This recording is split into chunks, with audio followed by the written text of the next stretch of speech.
Hey, Al. I'm sorry for thinking you were having a psychotic episode, man. Previously on Alan Wake, Alice has been kidnapped. Alan, please help me. Alice? You'll do exactly what I say if you ever want to see your wife again. I can't tell anyone except my agent Barry. Damn it, Barry, they'll kill her! You're my best friend, and I'm worried that you're not right in the head. The ransom is a manuscript I supposedly wrote that's coming true before my eyes. It happened just the way it was on that page. So dark. I have found only a few scattered pages. I want the entire manuscript. The deadline is in 2 days. I found Mr. Wake's pages. Good girl. How the hell did she get her hands on the manuscript anyway? I don't know. She's resourceful. I told you you were too hard on her. Listen, I found out all sorts of interesting stuff while I was digging around. Yeah. Mr. Wake, it's Sheriff Breaker. We have an FBI agent here, Agent Nightingale. FBI? He's anxious to see you. You'd better come to the station. Okay, I'll be right over, Sheriff. Let's make this quick, huh?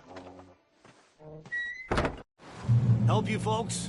Name's Randolph. I'm the manager. We're looking for Rose. Works as a waitress down at the diner.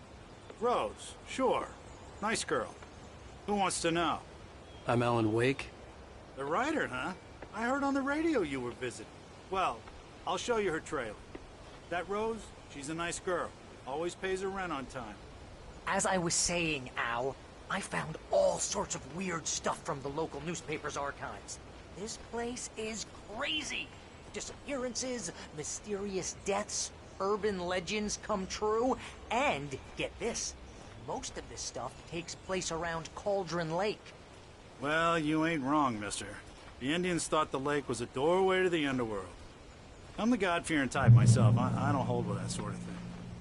Yeah, okay. Anyway, there was an island there owned by a guy called Thomas Zane. Now, some of the articles I found about him make him out to be a famous writer, but I ran a bunch of searches, couldn't find a single thing he wrote. Zane was heavily into diving, so much so that the place came to be called Diver's Isle. But the volcano under the lake erupted in 1970, and Zane went down with the island. Yeah, how about that? It was there in the morning, as if it had fallen from the sky. But it would take a tornado to lift something like that. We're damn lucky it didn't crush any of the trailers.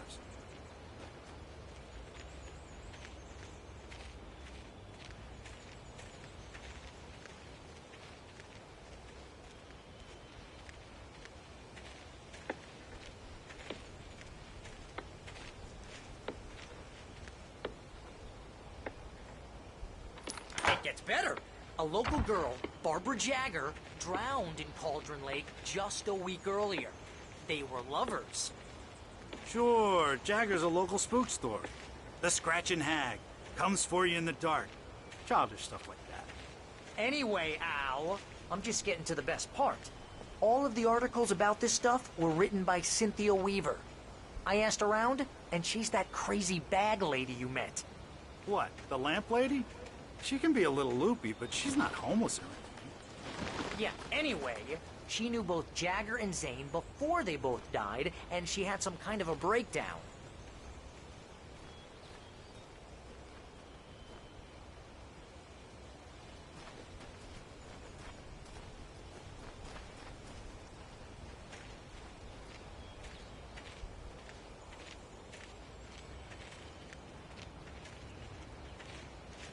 Well, mister, this here's Rose's trailer.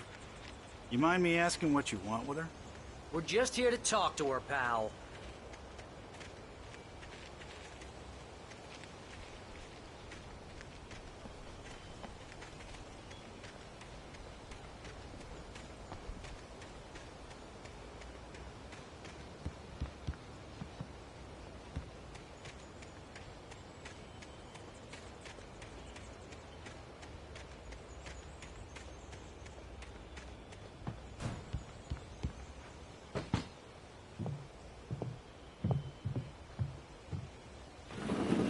Welcome to... Oh dear, Mr. Wake. I'm so glad you're here. Rose, you have my manuscript? Oh. Oh yes. Yes. Please, come in. Hey, this is really good. Rose, Yes, my manuscript. I really need it. I understand. I know what you need. A muse to inspire you. Oh, for Barry? She doesn't have anything. Yeah, hey, Al? Al, what's... Oh... Barry! What? What?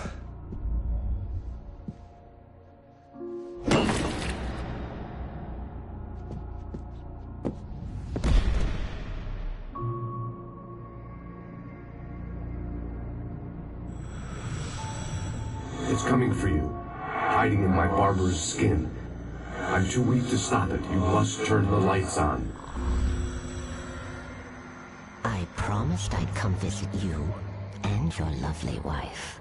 You must finish what you started. I insist. You must turn the lights on. Turn the light on. Back to work, boy.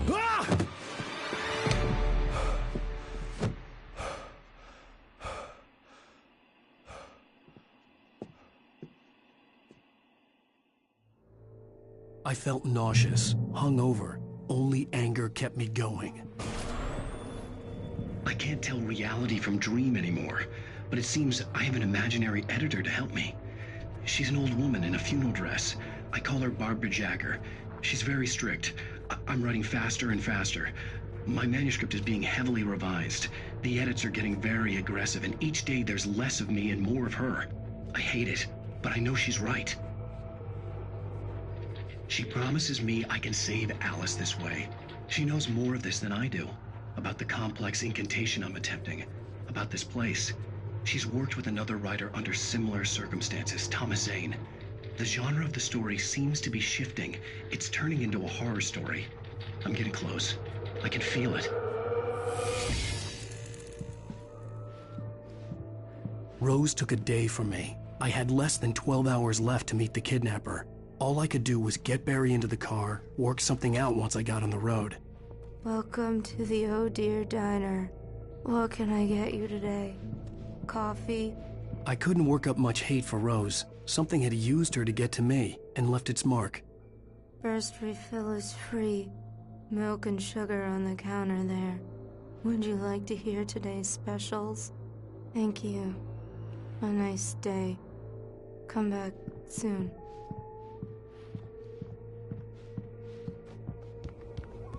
My gun and flashlight were gone. I'd have to find a way to get Barry into the car as quickly as possible. There was no time to waste. Mr. Randolph liked Rose. That little smile she had. How she was still sweet when life had tried so hard to make her bitter. It wasn't any of his business what she did in her trailer. But those strangers, the writer and his smart-ass sidekick, looked like trouble. And they'd been in there for hours, way past her normal bedtime. He reached for the phone and called the sheriff's station.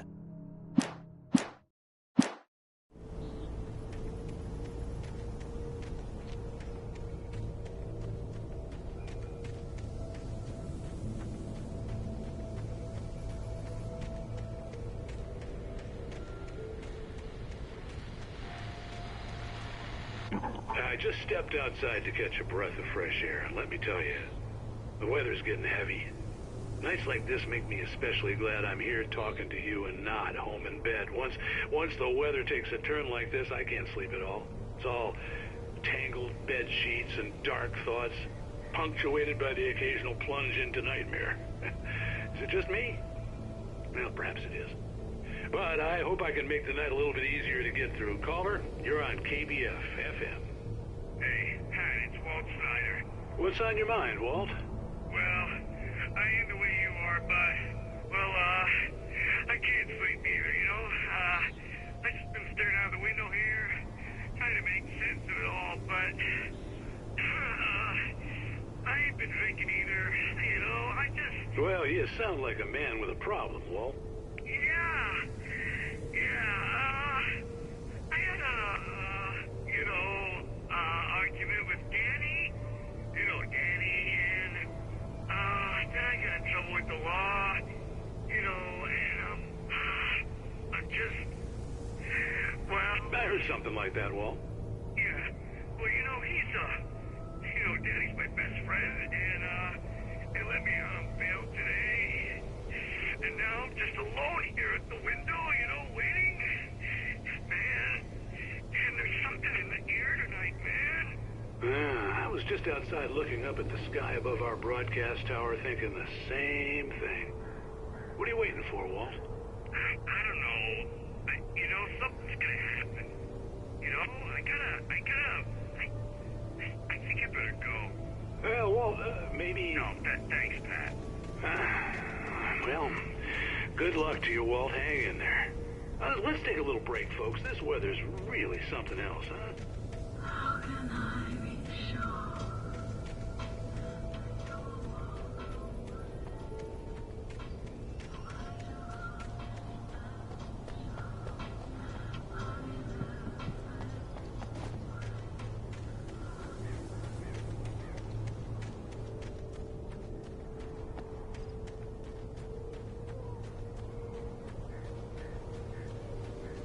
Oh, you're gonna get it now. God knows what you've done to that poor girl. This is Agent Nightingale, FBI! Get him up, Hemingway! You're under arrest! You move a muscle, I'll unload right in your goddamn face! Stay right where you are, Spillane!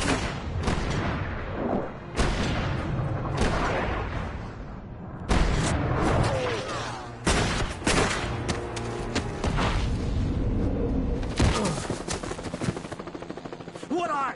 I'm standing right here, you goddamn maniac!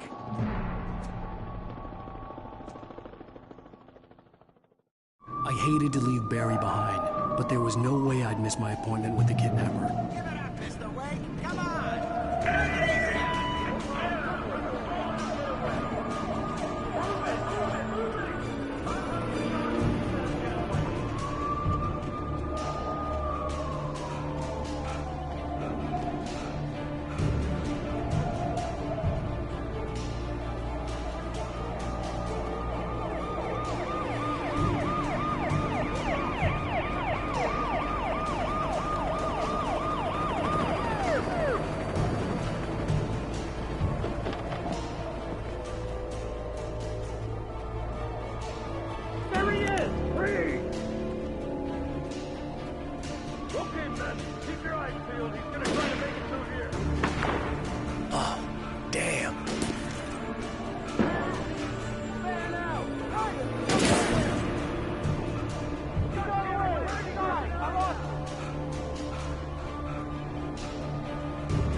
For decades, the darkness that wore Barbara Jagger's skin slept fitfully in the dark place that was its home and prison.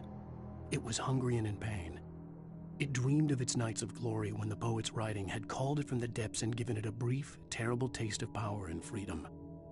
The rock stars had stirred it from the deep sleep the poet had sunk it back to in the end. When it sensed the writer on the ferry, it opened its eyes.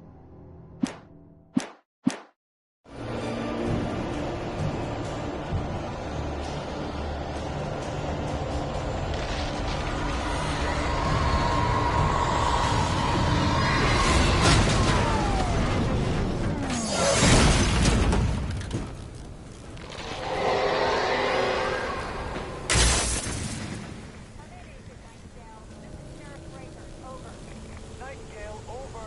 What on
I've lost contact with most of the men you assigned to me. This horror was everywhere I went, circling me. The cops didn't stand a chance. They were after a writer, not a monster.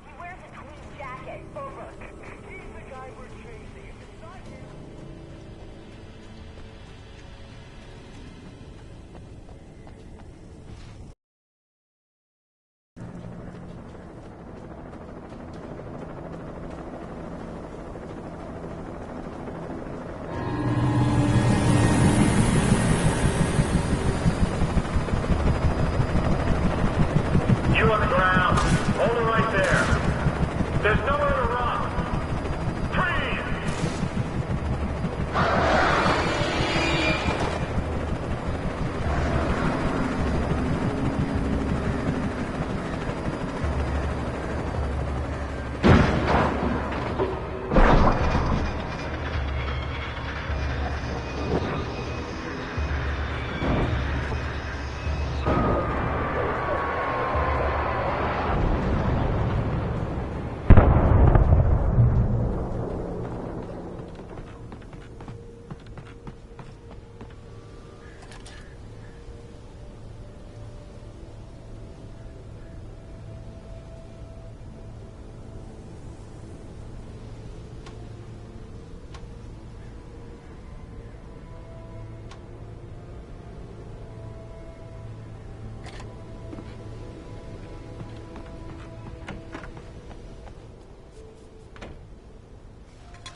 This is James.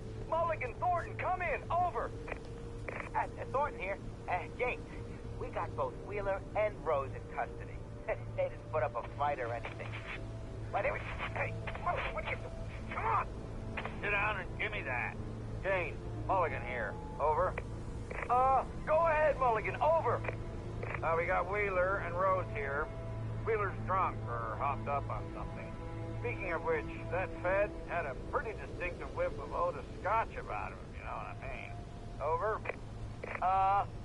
I don't have anything on that, Deputy Mulligan. Over. Well, whatever. Anyway, Rose is just being plain weird here. You better get Doc in to take a look at both. Over. Gotcha. You better get them here quickly. The Fed's gonna want to interview Wheeler. Over. Oh, yeah, I'll bet it does. Looks like they have a lot in common. Mulligan out.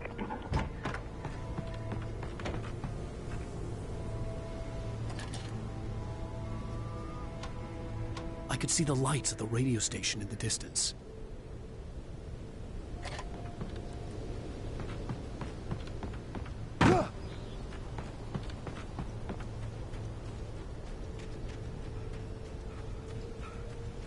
I imagined that the broadcast tower in the distance was part of the local radio station. Maine seemed like a decent guy. Perhaps he could give me directions to the coal mine.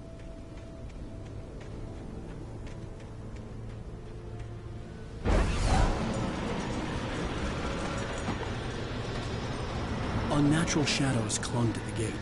The darkness that was after me was trying to stop me. I wouldn't get through without a light.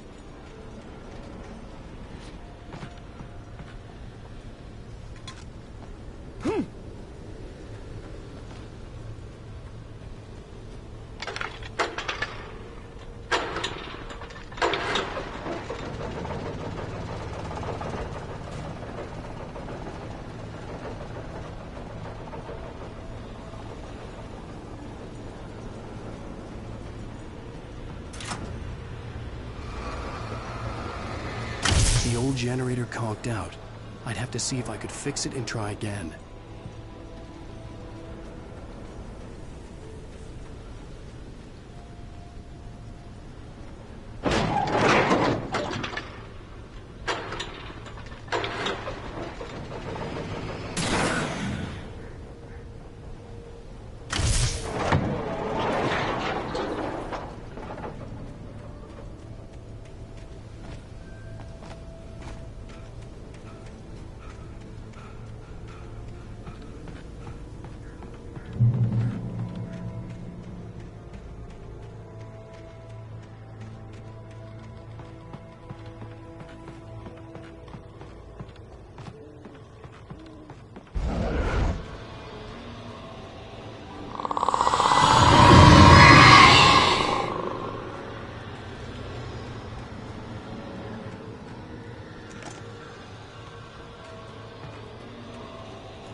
It took me a moment to recognize the flashbang grenades. They were an ideal weapon for my situation. Team 1, come in. Over. Team 1, this is Sheriff Breaker. Report. Over.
I hoped Maine could lend me a car to get to the coal mine.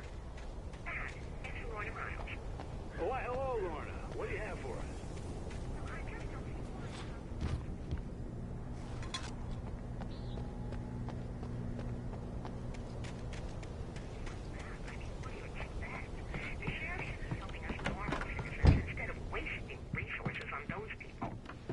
Well, let the trash sort themselves out.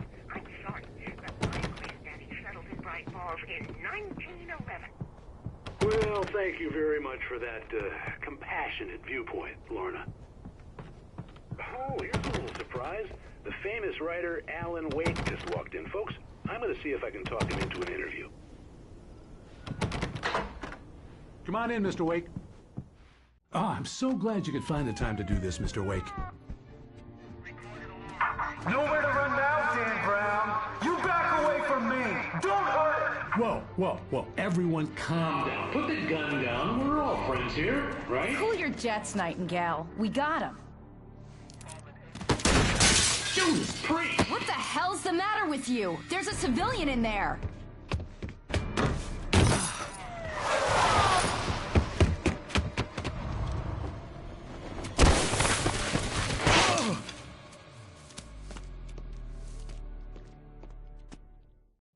I'll get you yet, even if it kills me. You hear me? You hear me, H.P. Lovecraft?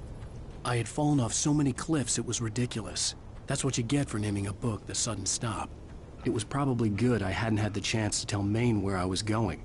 I'd have to lose the cops and find my own way to the mine.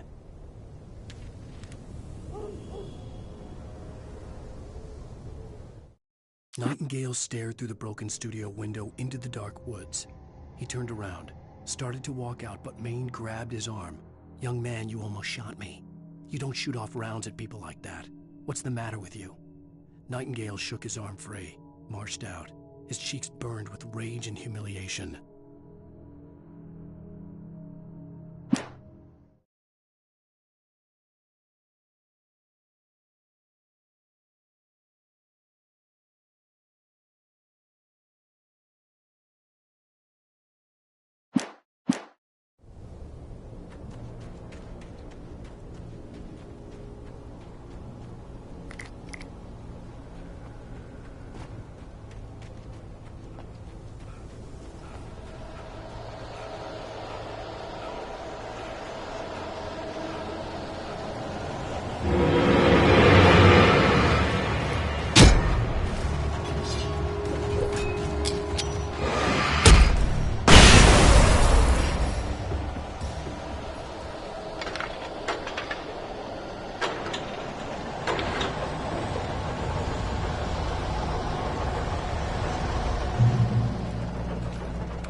There was no sensible reason for the power company work lights to be here. It was almost as if they'd been left for someone like me to use.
Hello? The most stubborn man I've ever met. Alice? Alice? Alan. I'm so afraid. He keeps me in the dark. Please help me. I look at you, Alan, and it's not you. Something else. Looking out from behind your eyes. Alice, I'm here. I'm so alone here. It's all gonna go to hell. You need to be careful. Cooperate. The connection had been terrible, but that wasn't the only thing that hadn't been right with the call. She sounded wrong somehow, but she had called me. The pipe wrenched itself loose from the bridge's steel framework. Wrapped in darkness, it floated in midair, twitching. For a moment, I didn't understand what I was looking at. The heavy object lurched at me with impossible force. I threw myself out of the way, but just barely. When I turned my flashlight on it, it shook in a dark rage before it flew at me again.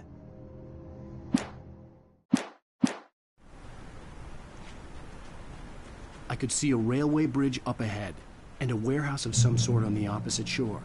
I hoped I could find a car from there.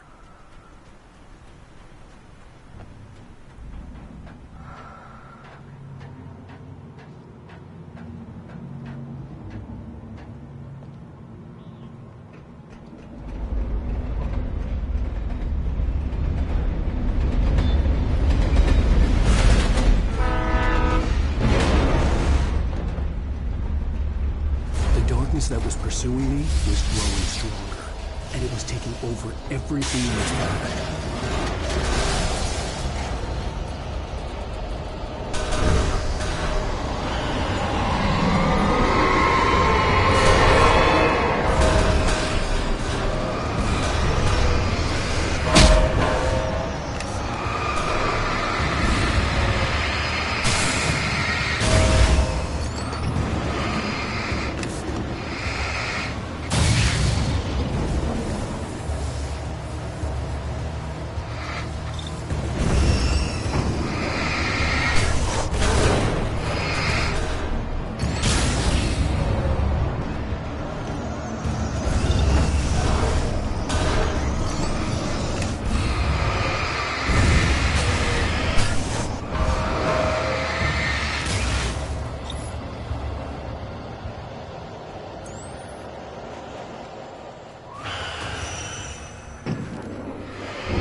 slammed the door shut right in his smug face. He pleaded for me to open the door. True to form, the asshole actually thought I would obey. I had no sympathy left, no guilt either, not for him. I took a moment to savor the scream. I bet I had a smile on my face. It was all that I had time for. The dark presence was inside the lodge with me.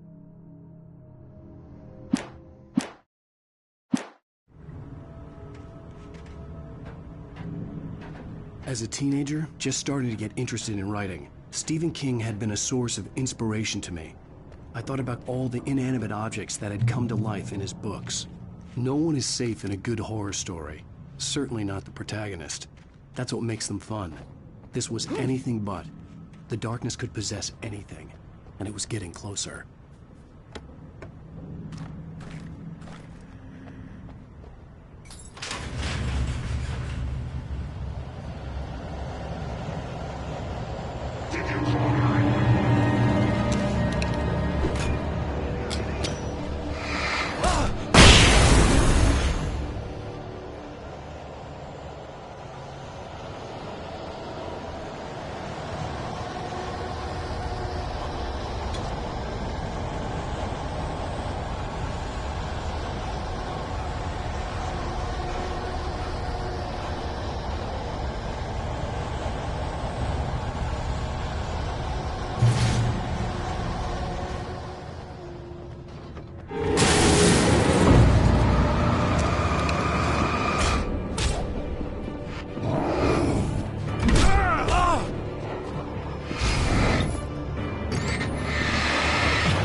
The darkness surged towards me, sucking everything loose from the ground into its depths, tugging at my clothes.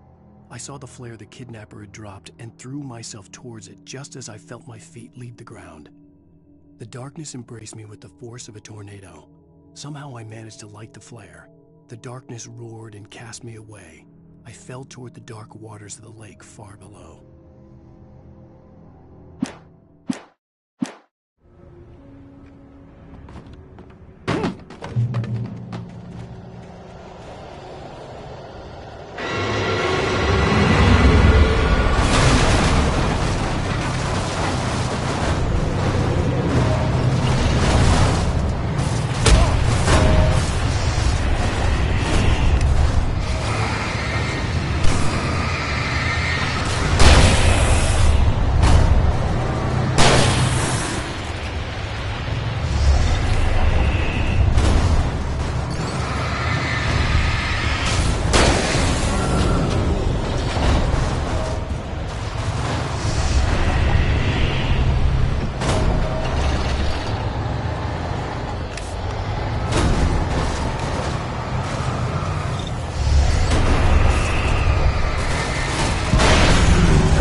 I had never been this glad to see the sunrise.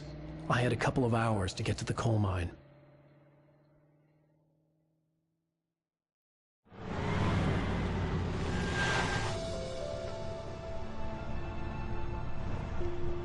The coal mine wasn't far now.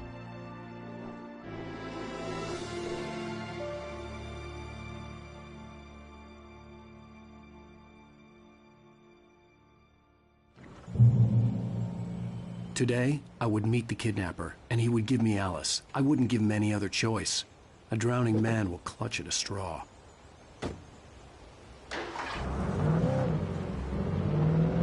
Little by little, without realizing it, I'd come to believe that the story in the manuscript was coming true. The current of its narrative had taken me deeper and deeper into dark waters. Alice had been taken from me. Barry was probably in jail. I was a fugitive from the FBI. The whole world taken over by the Dark Presence was trying to destroy me. It all felt real, but it matched a textbook case of insanity.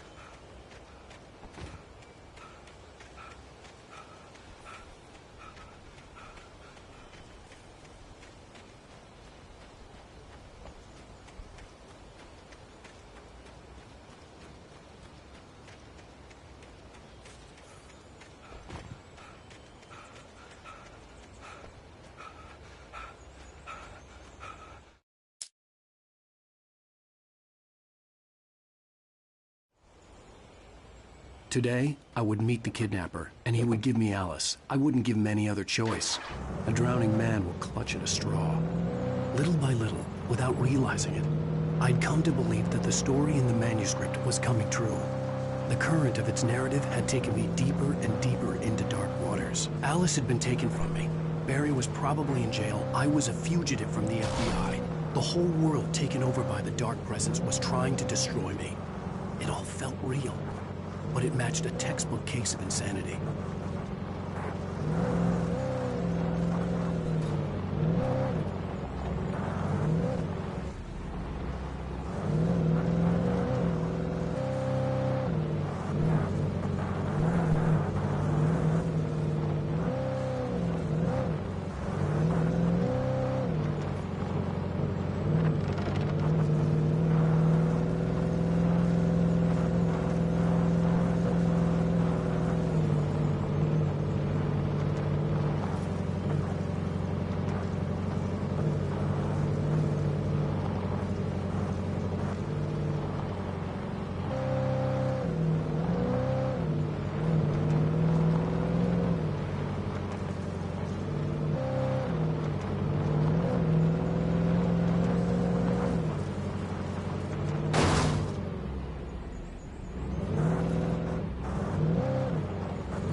I was early.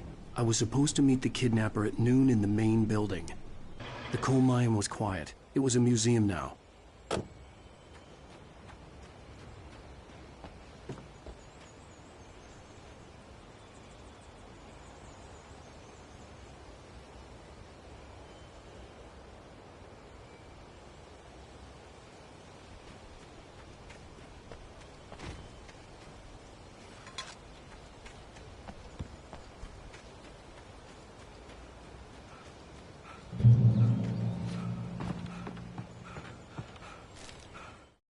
With Nightingale gone and the night wind blowing in through the broken studio window, Maine stared at Sarah. The sheriff looked away. Maine's voice shook with barely controlled anger. That boy's doing more drinking than thinking. I hope you know what you're doing, Sarah. He's got a sickness in his eyes. You take my word for it. He wants Wake for a reason, and it's not for anything good.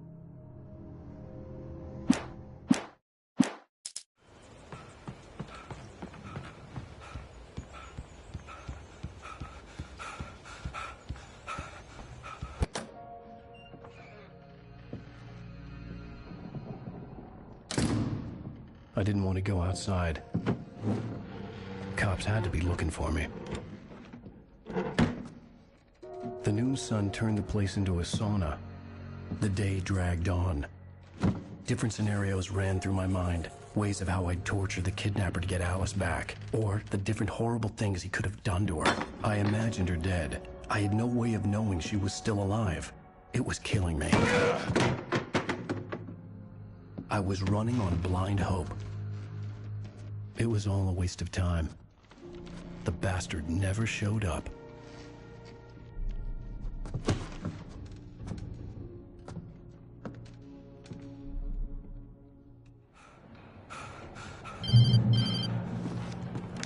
Wake! Where the hell are you? Change of plans. You know where Mirror Peak is? It's a big mountain north of where you are. You follow the path from the mine, you can't miss it. There's a lookout point there. I'll be waiting. I'm through being jerked around You by want you. to see your wife alive? Because if you do, you better watch what you say to me. Do we understand each other? I want to talk to Alice. Yeah, and I want the manuscript. Don't keep me waiting, Wake. Hello? Hello? Ah! I'm gonna kill him! I had to get to Mirror Peak.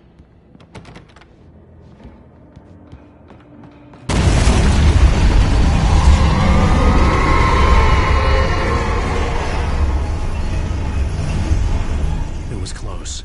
Maybe closer than ever before.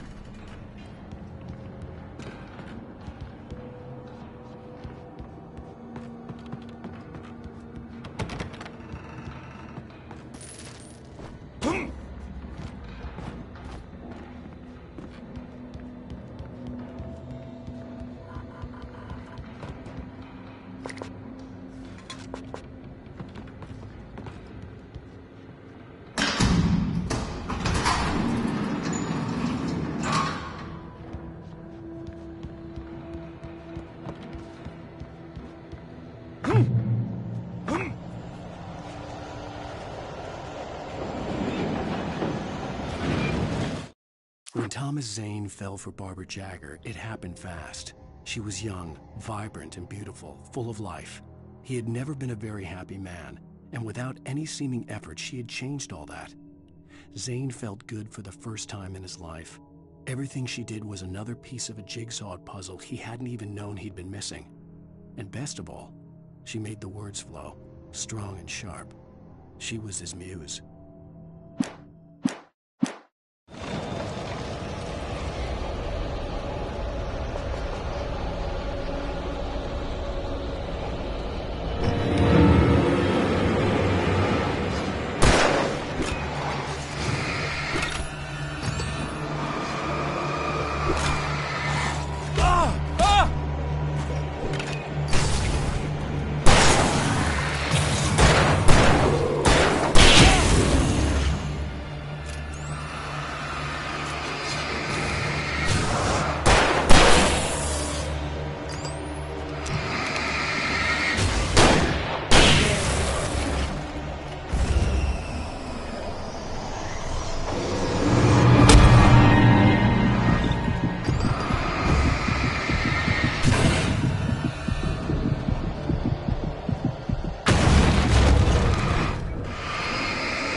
The only way to reach the hillside ahead was to go through the building. I had to find a way to avoid electrocution.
There was no way the flashbang grenades were standard power company equipment.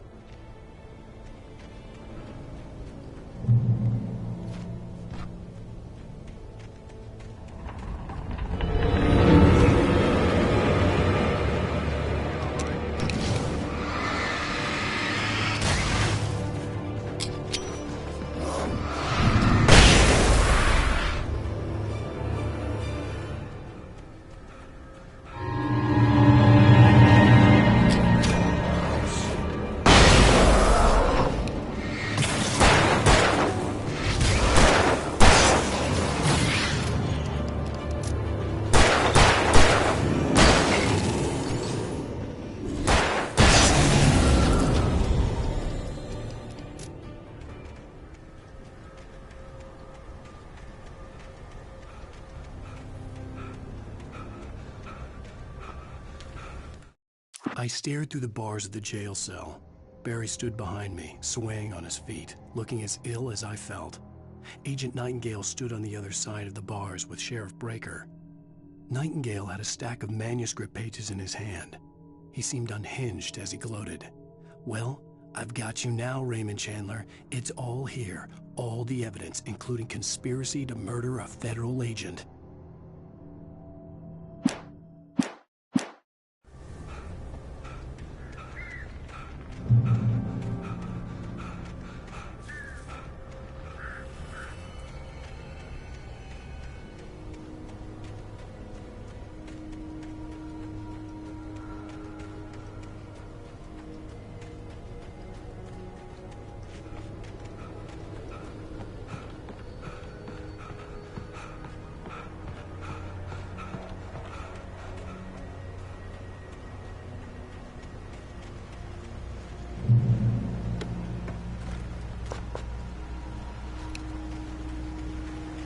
I had no real plan. I was going to give the kidnapper all the manuscript pages I had for Alice. If that wasn't enough, I'd hold him at gunpoint and make him talk.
The dark presence was moving ahead of me in the same direction I was going. A cold feeling settled itself in the pit of my stomach. Was it going for Alice? The graveyard shift may cause cancer.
The place was dead, a ghost town.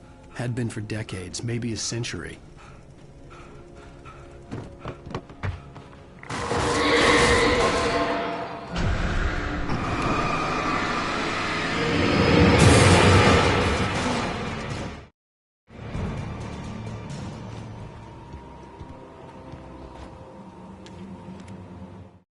Things were never as simple in real life as in fiction. I had lost count of the times I had wished there'd be a clear reason for my writer's block. Something to fight, something to lash out on. There wasn't. I was filled with doubt. I was nothing like the hero in my books. Alex Casey had gone through his life with single-minded determination, never wavering from his goal.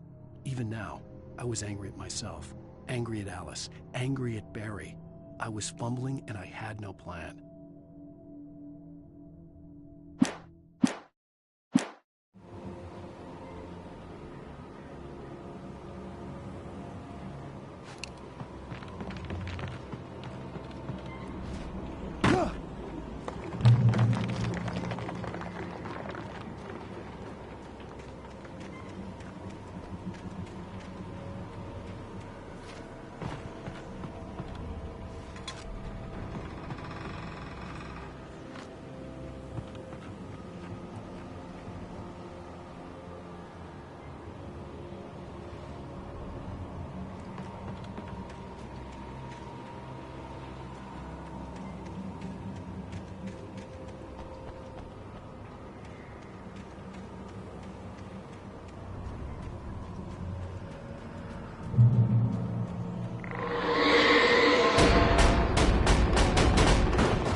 Anything outside of writing is a struggle. I feel ill. I managed to make my way downstairs. There's a shoebox filled with books and papers by Thomas Zane. It's very hard to focus, but I managed to read some of it. He's a poet, and a good one. He writes of muses and creators summoning fabulous things from a magic lake, using his powers to shape the world of a realm of gods and dreams and demons, dark things that wait for a chance to slip through, wearing the flesh of men as disguise.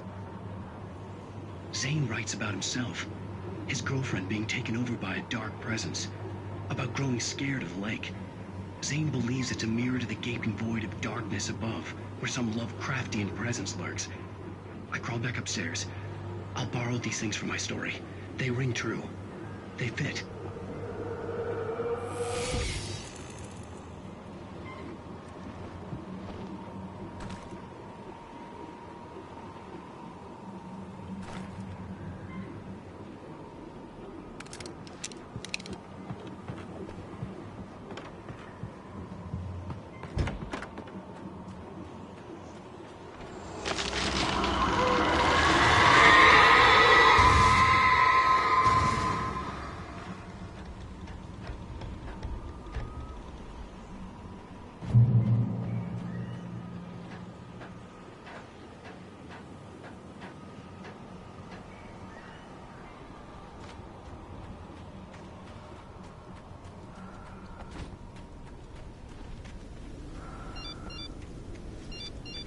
The kidnapper had sent me a text.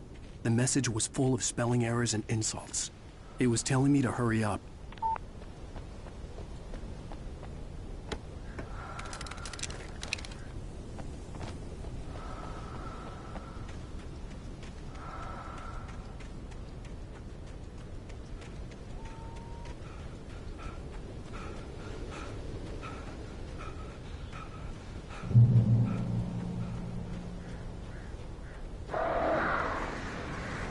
Birds.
Even behind the closed doors and curtains of his grimy room at the Majestic, the local motel, Nightingale could feel the locals' eyes on him, the unrelenting pressure of their judgment. He forced it out of his mind. For all he knew, they could all be under Wake's spell already. You do what you have to do to get the job done. He took comfort from the bottle in his hand. Please, he thought, just let me get through this.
I'd have to make my way up this mine shaft in order to go on. Maybe the machinery could help me with that.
Lightning flashed behind the windows of Cauldron Lake Lodge. Tor Anderson laughed and held the steel hammer above his head. Nurse Sinclair was trying to calm him down without success. Tor grinned madly and shouted, "My hammer's up. Here's a friendly poke from Molnir, wench." He brought the hammer down with all his might on Sinclair's head. "We're on a comeback tour, baby."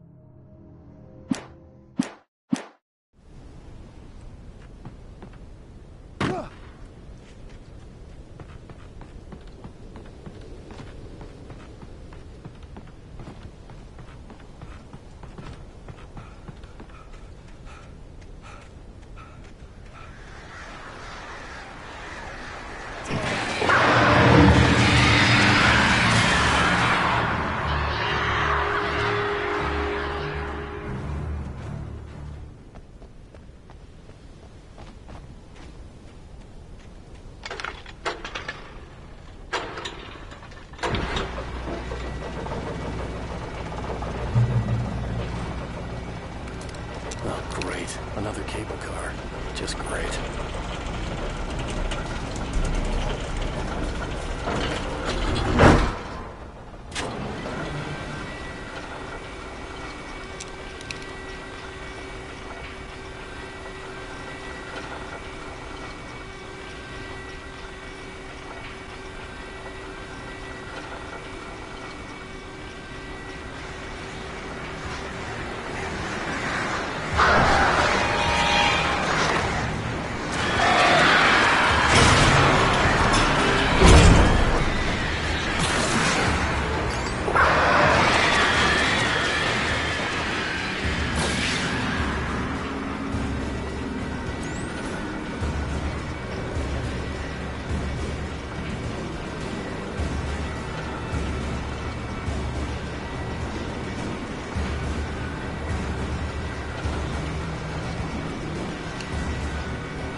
Maude had checked all of Stucky's rental cabins.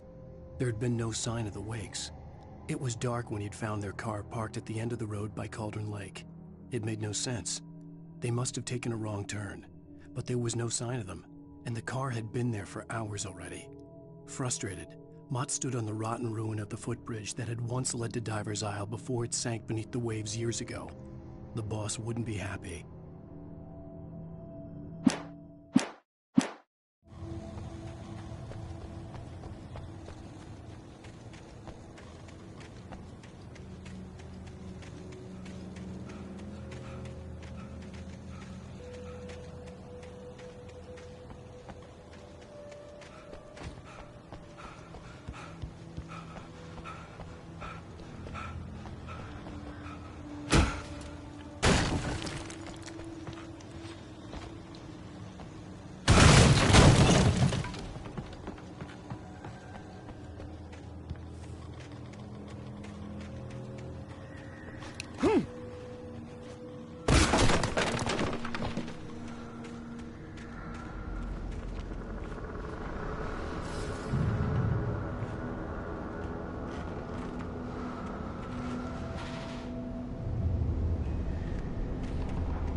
I could see Cauldron Lake. I thought I could make out the spot where the island and the cabin had been.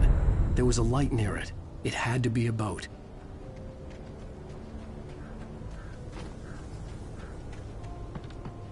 I was close now. I had to get there fast. I dreaded what I would find. Wait! Are you? Wait! Hey, I'm here! I'm coming! No! Get away! Sorry. Please, it's late. The boss didn't know who he was messing with. I didn't know. I swear, I didn't know. We don't have his wife. We don't know where she is.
My, oh my, what a wretched life. I was born on the day that my poor mama died. I was cut from her belly with a Stanley knife. My daddy did a jig with a drunk midwife. Who's that yonder all in flames, dragging behind him a sack of chicken? Previously on Alan Wake, I'm hunted by the law. Sheriff, Wake's running. I'm giving chase. Are you seriously telling me that writer just took out my deputies? A thriller I supposedly wrote is coming true. The genre of the story seems to be shifting. It's turning into a horror story. I was told that Alice had been kidnapped, but that was a lie. We don't have his wife. We don't know where she is. Her purported kidnapper was eaten up by the dark presence before it attacked me.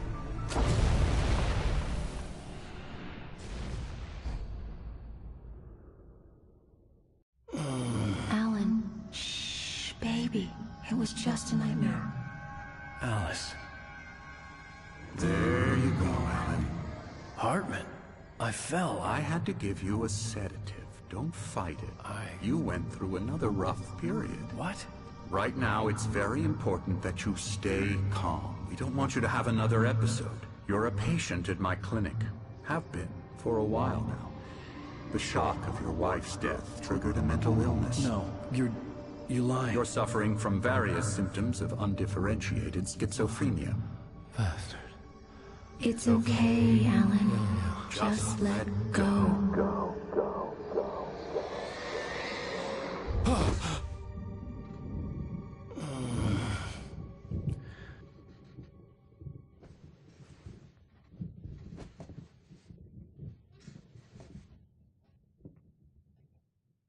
I felt groggy.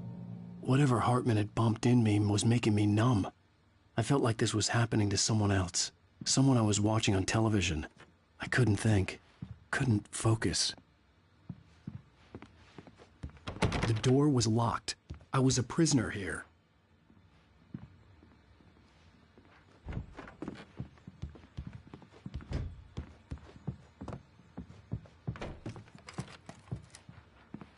Good evening, Alan. Are we feeling better now? Feeling calm?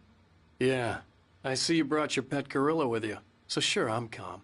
I get the message. Loud and clear. Quite right. That's the spirit. You're being very brave, Alan. I understand you're confused. I would be more concerned if you weren't suspicious of me. I don't blame you for it. Big of you. Now, why don't you come with me? We'll reacquaint you with my clinic and go over everything you might have forgotten. Little walk and some fresh air? Yes, it will do you good.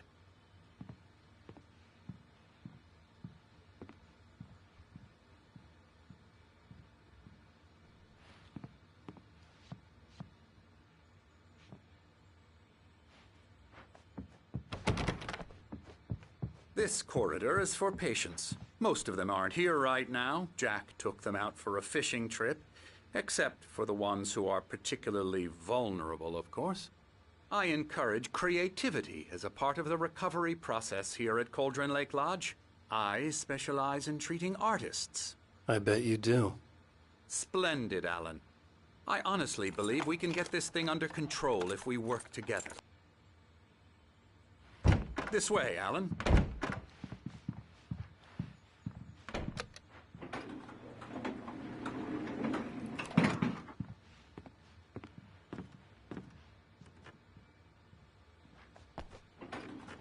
Now, Alan, from past experience with you, I know I need to get right into the heart of the matter as quickly as I can after an episode. So I'm just going to say this. Alice is dead. No.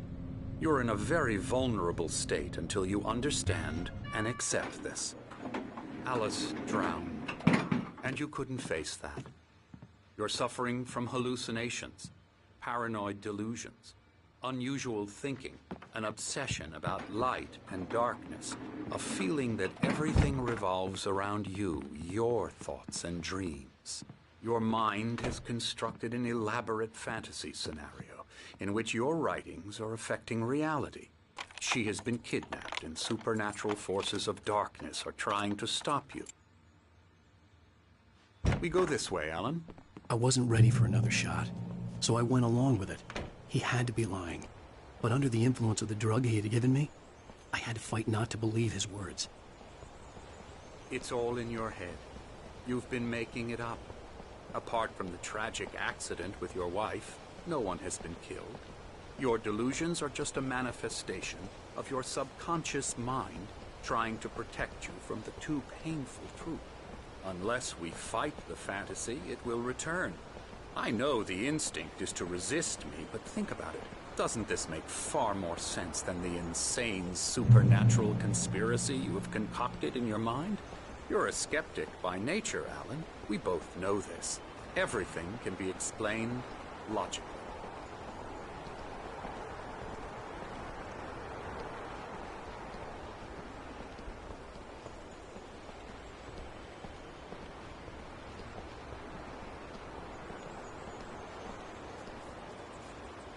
I never get tired of this view. Very inspiring, isn't it? Cauldron Lake spread below us. I could see Mirror Peak on the other side of the lake. I thought I could make out the spot where Diver's Isle had been when I arrived with Alice. Now there was nothing but waves. It seems there's a storm coming. Funny, I don't recall there being a mention of that in the weather forecast. Well, no matter. This way. Follow me. Alan, what I'm telling you is good news. Right now, we're in control. Every time you have a relapse, it gets more and more difficult to resurface from the dark depths of your imagination. Not surprising, considering your profession. Imagination is what you work with. After all your nightmares, this should come as an immense relief to you. If it doesn't, why is that? Because I'm lying? Or because you don't want to admit that you're not well? It's very natural for you to think of me as your enemy. It's part of the illness. I let him talk. Hartman obviously loved his own voice. His words echoed madly inside my head. I dug my nails into the palms of my hands to stay focused. You need to work with me. Once you accept that, we can begin the journey towards your recovery. Come along. Let's go inside.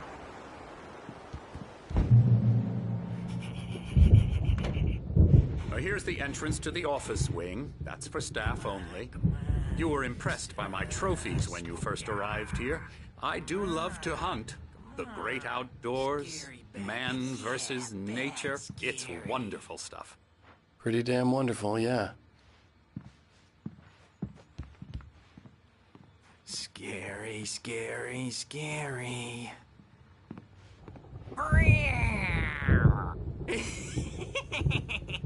Emerson.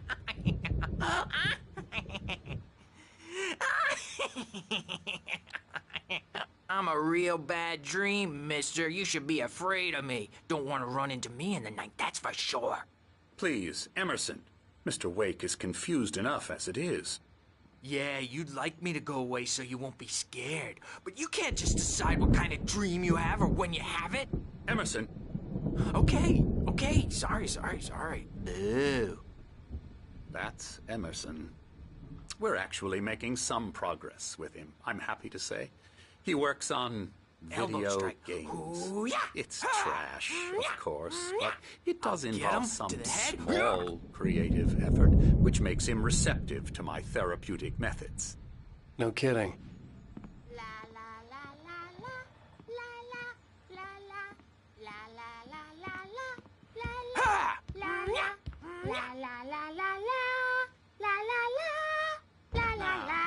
You might have noticed the typewriter in your room. You've been writing as a part of the therapy. As soon as you feel up to it, you should continue.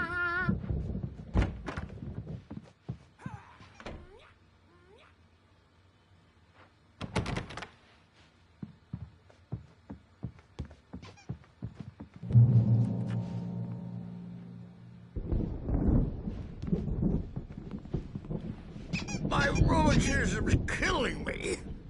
There's a storm coming. Oh, what a storm. I hope it wipes this place off the face of the earth. And these two are the Anderson brothers, Odin and Tor. They had a... how should I put this? A heavy metal band in the 70s and 80s called Old Gods of Asgard. They even adopted new first names to complete the image of Viking gods. After the band broke up, they lived on a farm nearby. They are, well, in advanced stages of dementia. They're well cared for, TLC and all that. There's nothing more that can be done. I'm afraid that the rock and roll lifestyle has left its mark. Oh, that won't do. I'm so sorry to cut this short for now, Alan. The power has been acting up. I'd better go check on it. We'll continue this soon. Meanwhile, when you feel up to it, return to your room and try to write. It really is for the best. Don't you think? I'd like to bash his head in with a hammer. Oh, he'd love to fish out our secrets, but he has no clue. He's not crazy enough. Not crazy like us, Sonny. Yeah! Being crazy's a requirement, Sonny. Who else could understand the world when it's like this? It takes crazy to know crazy. That's the sanest thing I've heard in a while. Zane! You're all right, Tom. Hey, we like him, don't we, bro? He's got to go to the farm. The Anderson Farm. Valhalla! We wrote it all down, lest we forget. A crash course. All you need to know to get your head right. You need to find the message. Here, Sonny, here's something for you. Gave me a rash, but I kept it safe from these bastards. My head was clearing up, or according to Hartman, I was sinking back into the fantasy. I was convinced he was lying to me about everything. Crazy or not, the Andersons made more sense. Tom, got any booze on you? Yeah, no. We have a stash of the special stuff at the farm. Our own formula. Local ingredients. Medicine clears your head right up. Makes you remember like... Who's checking on it now? Yeah, good thing he's not overreacting or anything. Well, he's the boss. I'm a bad dream, and you can't wake up. You can't hurt a nightmare because all dreams are only imagination. They're only in your head, and they're not there when you wake up.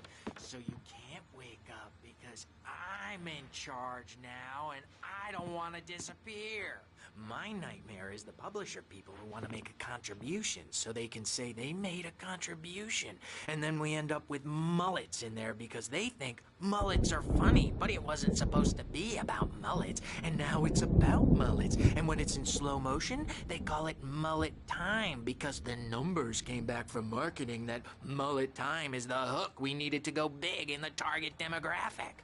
And they're not even kidding. They say it all like serial killers with straight faces and smiles. My nightmare is the writers who want to make everything from the characters to the toasters talk all the time and express their feelings so they won't shut up. And the writers won't shut up either because they have feelings too. And I have to listen to them because they're not scared of me. And everyone should just shut up. Shut up. Shut up. But I don't see nightmares anymore because... Oh, hello. I've painted you. Okay. I was just struck by inspiration a couple of days ago.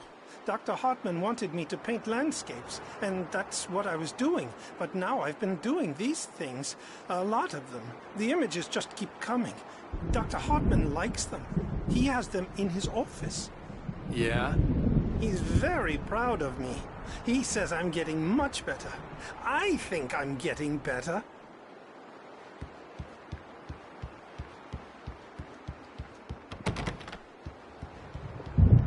Well, I guess I'd better start wrapping this up. The storm is almost here.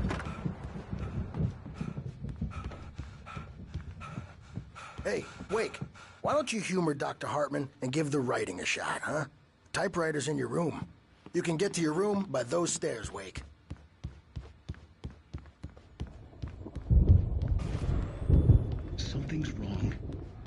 Hartman had mentioned that the power had been acting up.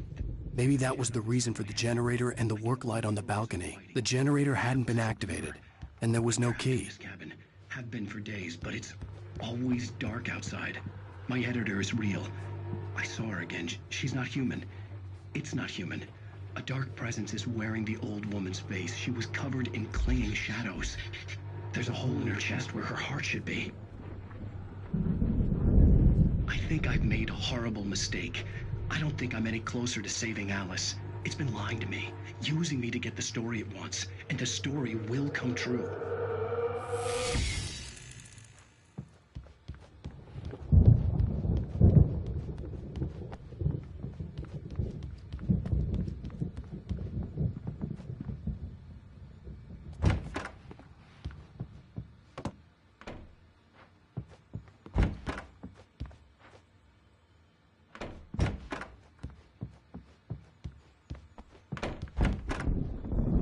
Hartman wanted me to write.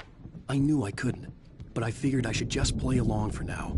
It was the only thing I could do with Nurse Birch watching me like a hawk.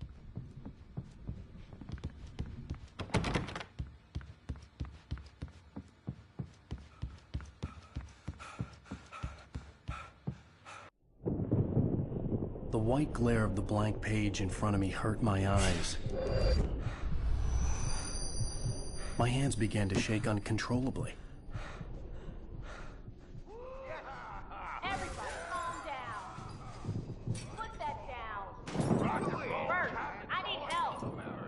Hey, Wake, you stay here. I'm gonna go see what's up. You just keep doing what you're doing. Be cool, okay?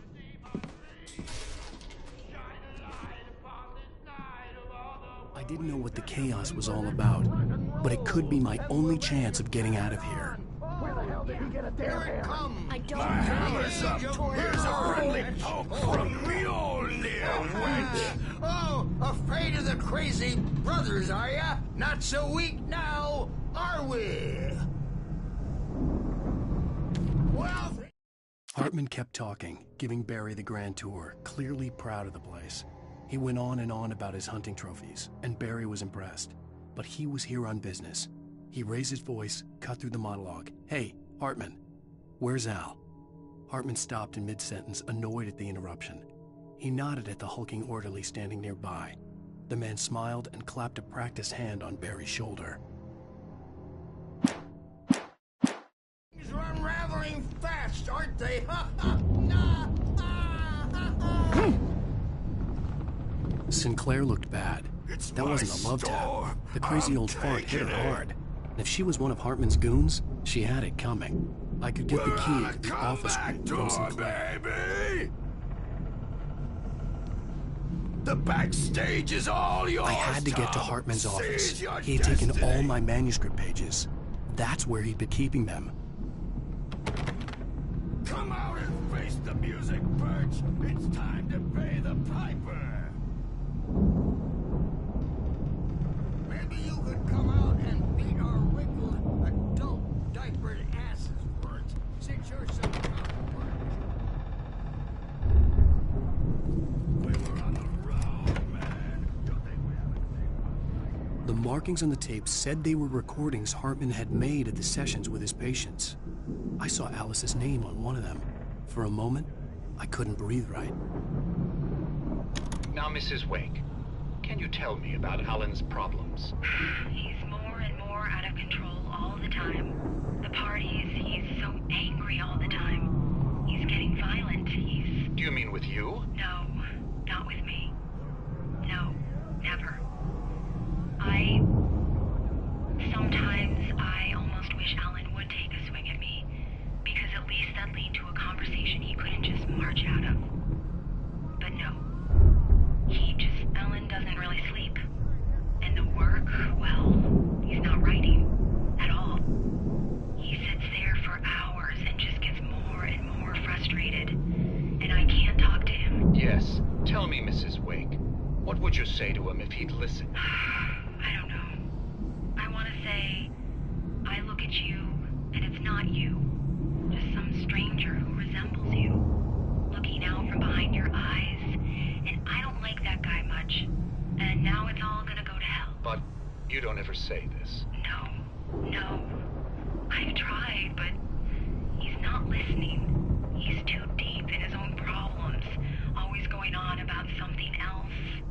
I'm so afraid I'm gonna lose him, and we're not even talking anymore. He doesn't let me in anymore. He just keeps me in the dark. I'm so alone here, even when he's home. Please help me, Doctor, because I'm at my wit's end. Well, if you can just get him here, I'll absolutely do my very best. Yeah, but Doctor, you need to be careful with him. He's not just going to listen to you and cooperate. He's the most stubborn man I've ever met. Well, I'll be sure to bear that in mind. Hearing her voice, what she was saying made me happy and sick and guilty all at once. Worst of all, I recognized the words. The phone call from her. It had been a cut-up of this. Just a recording. Rudolph Lane's case is interesting. He was completely blocked, and frankly, I was about to discard him as useless. However, once Wake arrived and started writing, something changed in Rudolph. He's producing extraordinary work, increasingly dark pieces. Unfortunately, he doesn't respond to direction at all, and it's my belief that he's not so much a creator as an illustrator, perhaps, a recorder of sorts. I hadn't considered the existence of such a role before, let alone its implications, but the paintings he has produced are informative. At least he's easily controlled and useful. I wish I could say the same about Wake. It's frustrating that the best subjects are always so damn difficult to deal with. I'm buying that. I was tailing Wheeler, and this is the only place he could have gone. That means Wake is probably there too! Agent Nightingale, this is private property, and I will not allow you to disturb my patients. Yeah? I can get a warrant. How would your fragile little patients like that? Oh, I'm thoroughly intimidated by your mighty authority now, Agent. Listen, you smug snob. How would you like it if I busted through this gate and knocked you around a little? Agent Nightingale, first of all, I'm recording this conversation, so you might want to watch what you say. Secondly, you're not dealing with a hick now. I know the law, and if you can get a judge to grant a warrant, I'll be glad to cooperate. But you won't get one. Be advised that any further communications with me are to be made through my lawyer. I don't believe this. Good day, Agent. Yeah.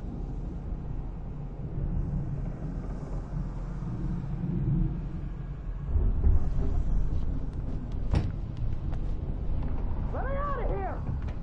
Hartman, do you hear me? I'm gonna sue your crazy quack ass to shreds! Barry? Ow! About time! Barry! Man, am I glad to see you. We need to get to Hartman's office. It's right next door. You okay? Yeah. I mean, no! The cops found me at Rose's trailer, but they didn't hassle me too much. I'm obviously a victim in this, and I demanded to be treated as such. Or else I'd sue their asses. Speaking of asses, that Fed gave me a real hard time, but I had no clue where you were. That guy's crazy, Al.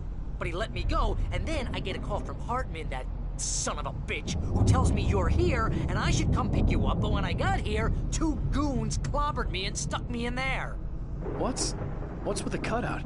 I stole it from the diner to piss off Rose after what she did to us.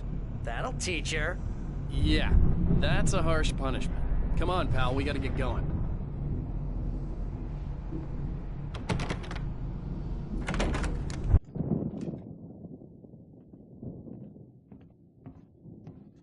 These were all the pages I had on me. And more.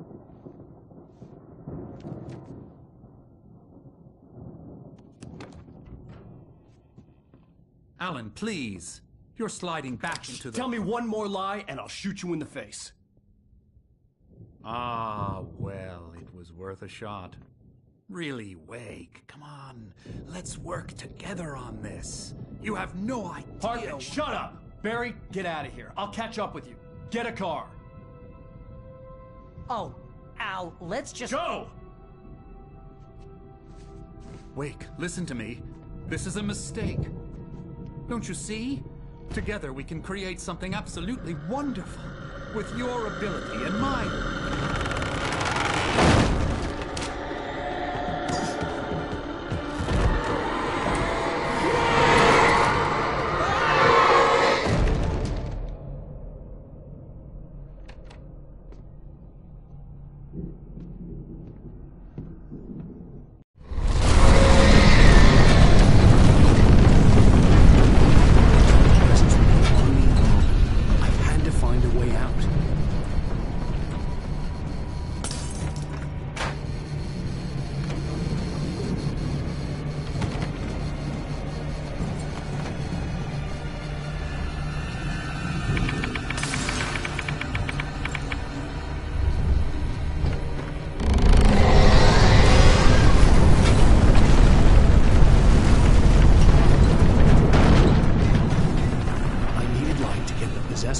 miles out of my way.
Hartman knew he was no creator.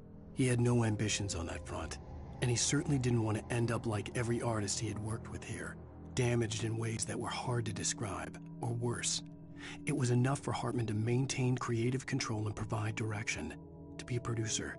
That was what most of these people were in need of anyway. Of course, suitable subjects were few and far in between.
But the gate's locked. You're gonna have to go through the hedge maze over there. Barry, I don't have a light.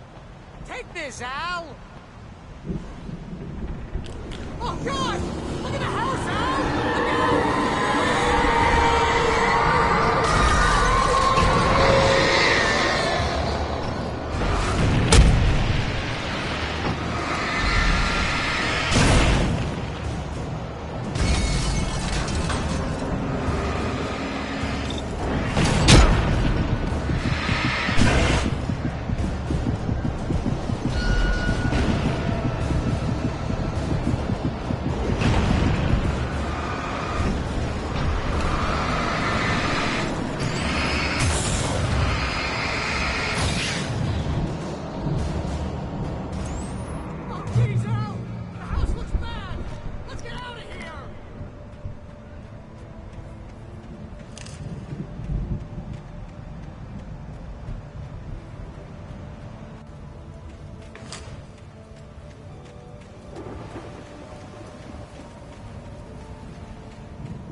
stared at the Viking paraphernalia that littered the area surrounding an unlikely centerpiece.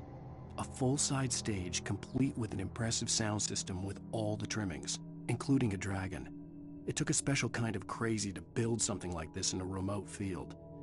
When the sky split open with a deafening boom and the music started blasting, it felt strangely appropriate.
Fighting it makes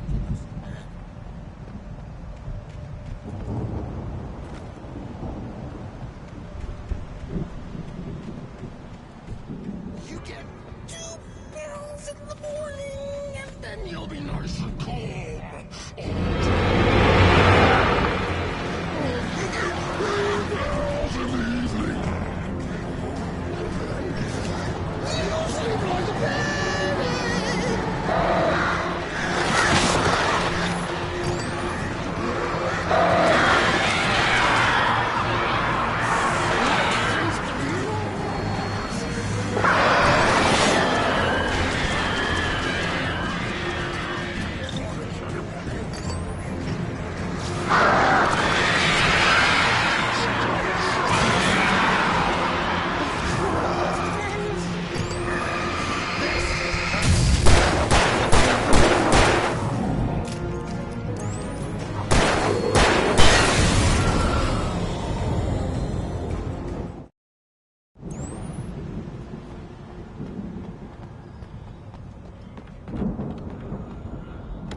Mott knew that Wake was smarter than him. Wake had more money, a beautiful wife, everything. And Hartman said Wake was important. That made him better than Mott. But Mott was calling the shots now. He'd expected Wake to whimper and grovel, but instead, he seemed willing to fight. Mott knew he'd gotten under Wake's skin. If only Mott actually had his wife. The thought made him shiver.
Hartman watched as Wake's features slackened. The man was bullheaded, no doubt. Even lying on the bed, he'd almost broken Hartman's nose the second time. But with a little time, he could break Wake down, give him proper direction. Wake was easily the most promising subject he'd had. Well, since Tom, really. "Sleep well, Alan," Hartman whispered with a smile. "Let me take care of you." He sniffed hard to clear his throbbing nose, swallowed blood, and barely tasted it.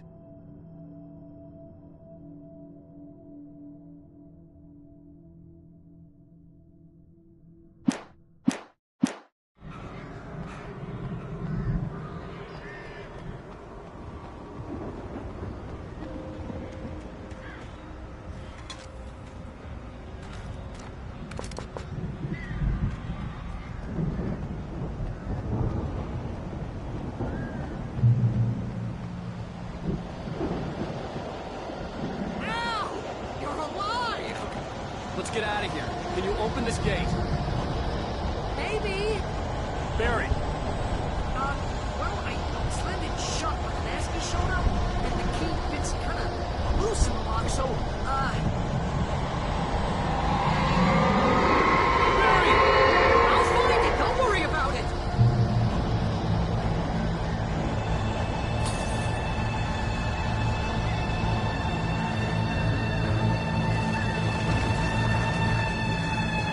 Hurry up, Barry!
Please tell me we're headed for the nearest "You're now leaving Bright Falls. Come back soon" sign. We're going to the Anderson farm. I knew you were gonna say something like that. You know what? You owe me big time for this. When this is through, if we make it, I don't care what anybody says, I'm done with darkness. You're gonna buy me a tanning bed as a gift, and I'm gonna live in it.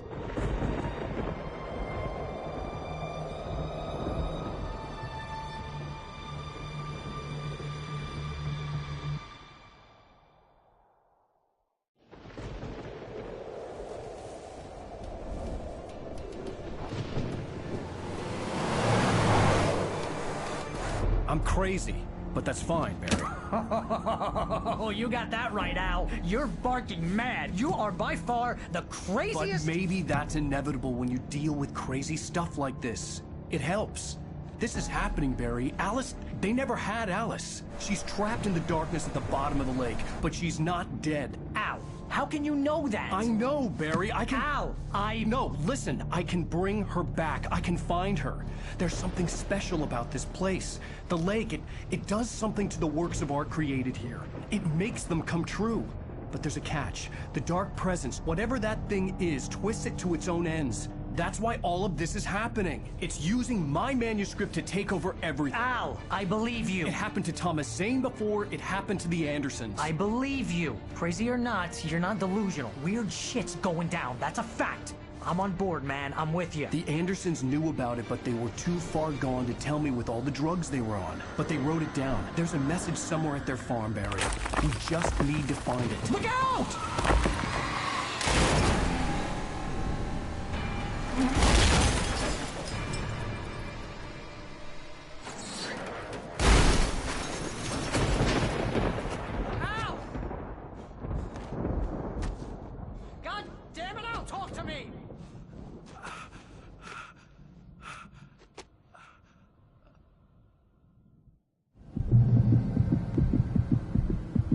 I had lost my gun in the crash. Barry was nowhere to be seen. Barry! Barry! Oh, man, you're okay! Jeez, it's good to hear your voice! I was trying to get out of the car, but the ground gave way. Man, what a drop! Don't worry, your cutout is fine. Forget that! Are you okay? I hit some bushes, didn't get a scratch. There's no way you can climb down, though. It's like a sheer wall. Al! There's something moving down here! Barry, it's a take-it! Use a flare, Barry! Yeah! Barry, are you alright? I'm good, Al! I'm great! Guess you never messed with anyone from New York City before, huh? You're gonna have to find your way around to the farm, Al! I'll be waiting! Barry, just wait for me, okay? Al! I'm not staying here! It's suicide! I'm going to the farm! I'm gonna go ahead and secure the area. You can catch up. Don't worry about it. I'm on the case. Now he's Rambo. This would turn into a disaster if I didn't catch up with Barry.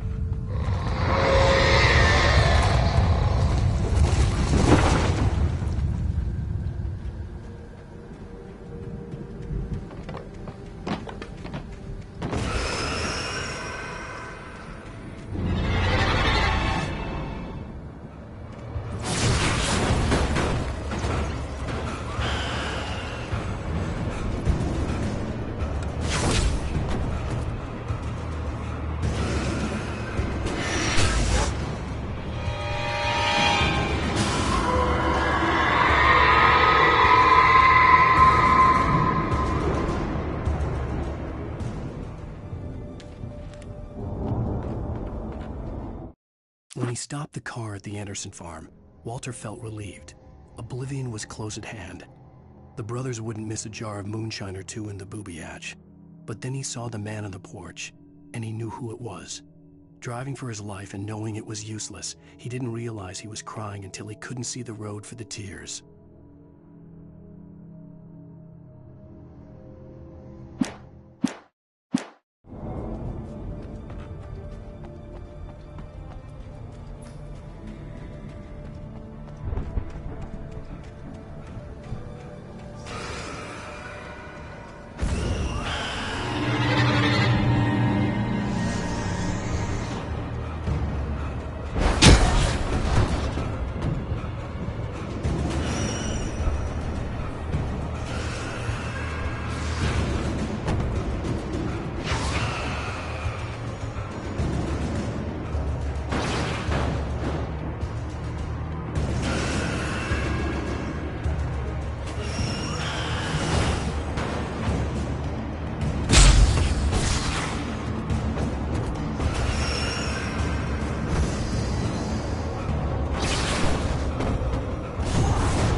Crawled over the gate. I needed a light to destroy them to get through.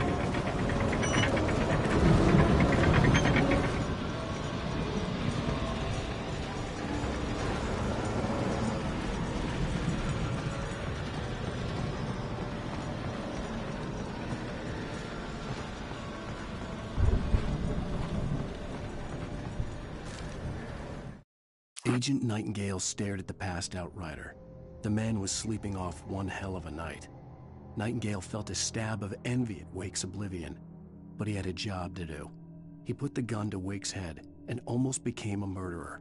His hand shook and his throat felt tight and dry. Biting his teeth, he tried again to pull the trigger. He lost the nerve. Wake stirred. Nightingale would have to settle for an arrest.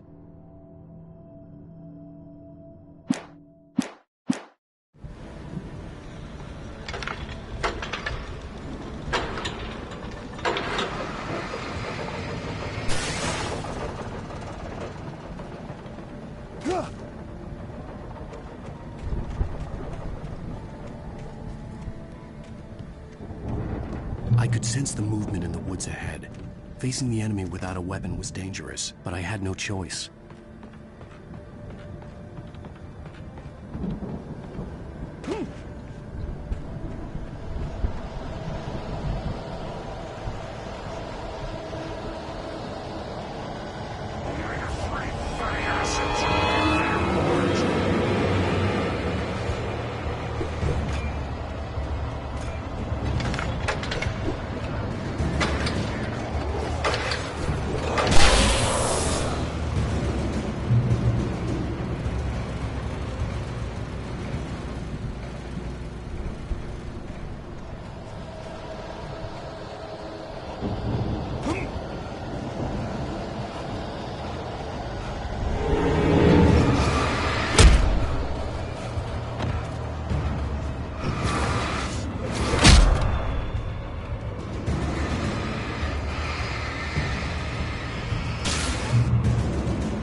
Was driving away from the farm, headed in the same general direction as I was.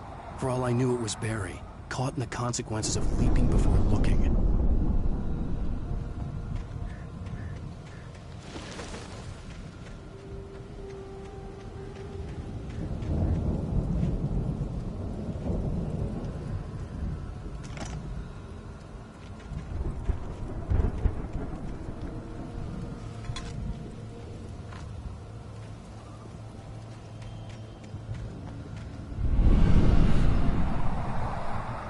The car was heading for the cabin up ahead. It wasn't far. If it was Barry, I would see the damage soon.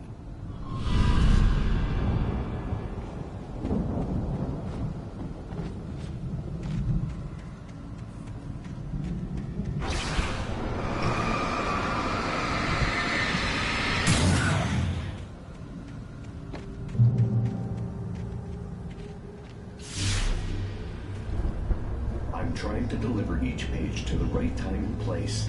I'm trying to show you how the story goes. I had seen glimpses of the light before. I had seen it in my dream. It was a strange spaceman or a diver in a bulky suit. He was the one who'd been placing the pages on my path. The dark presence followed the choreography laid out to it in the manuscript, growing stronger and stronger, moving like a storm from one scene of destruction to the next. But it was still bound to follow the story and chain to the dark place it came from. When the story reached the end it longed for, it would finally be free.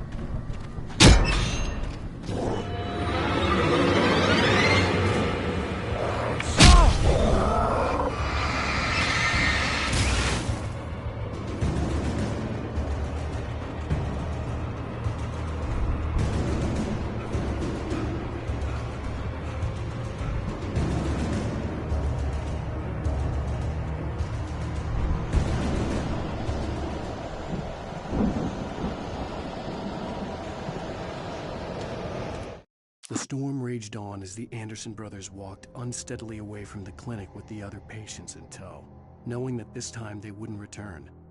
The darkness around them seethed with horrors, but Tor and Odin were unafraid.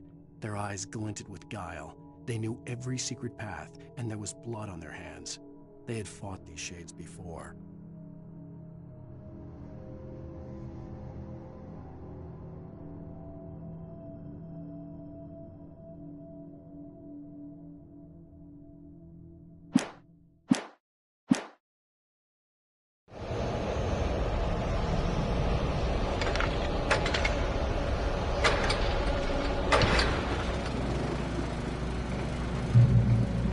Someone had left a gun behind. Now I had a fighting chance of reaching the farm.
I could see the car, but there was no sight of the driver.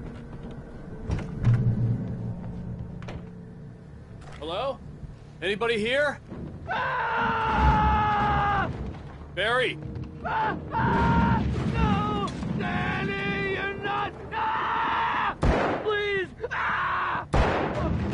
What are you? No! Don't! I'm sorry! The front door was locked.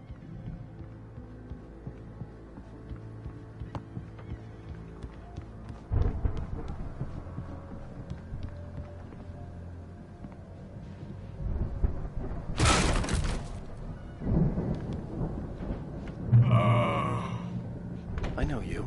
You were in jail the other day. I went to the farm again for the moonshine, you know? It makes you see. They're not gonna miss it. They're in the loony bin. My buddy, Danny, I lost him. Something's gone wrong with him. It's not him.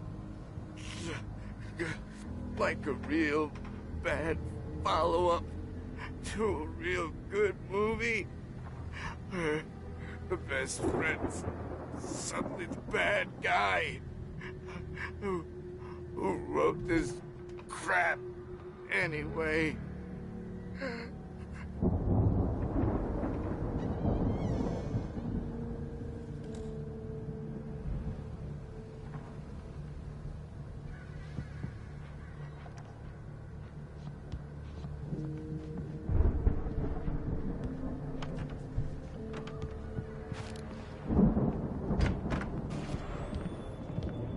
I've run through every possible course in my head.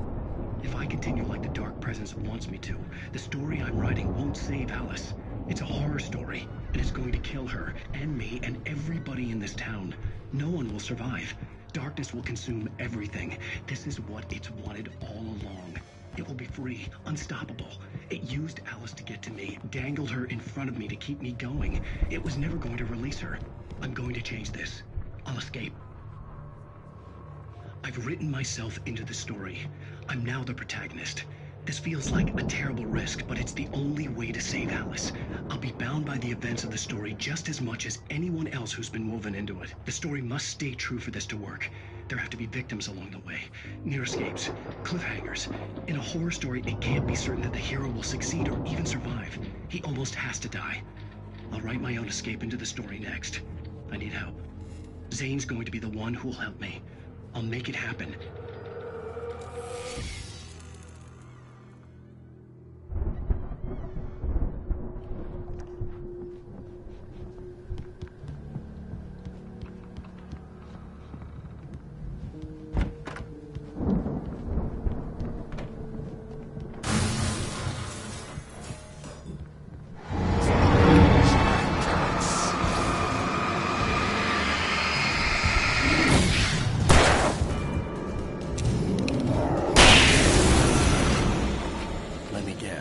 Danny, huh?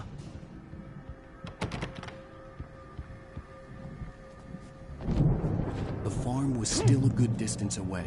I'd need a car to get there fast. If Barry wasn't up here, he was probably in trouble down at the farm. For a moment, I felt bad for doubting him. After all, I'd made it this far myself. But Barry was Barry.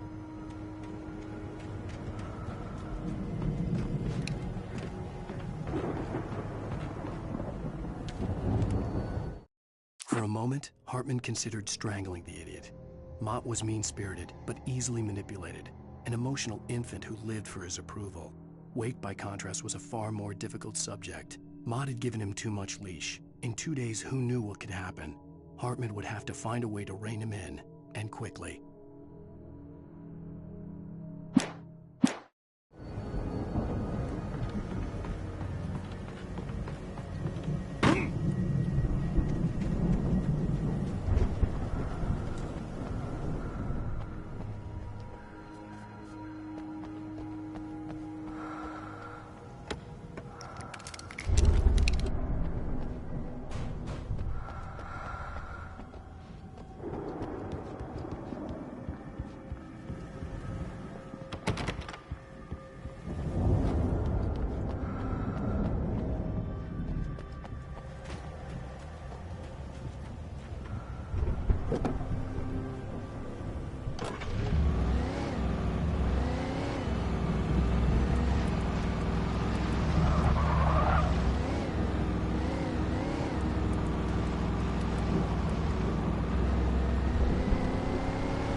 I'd known the brothers used to be some kind of rock stars, but it hadn't really sunk in until I saw the stage.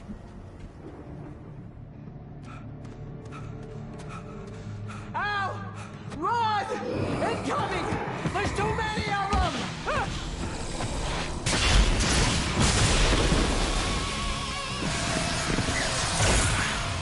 God damn.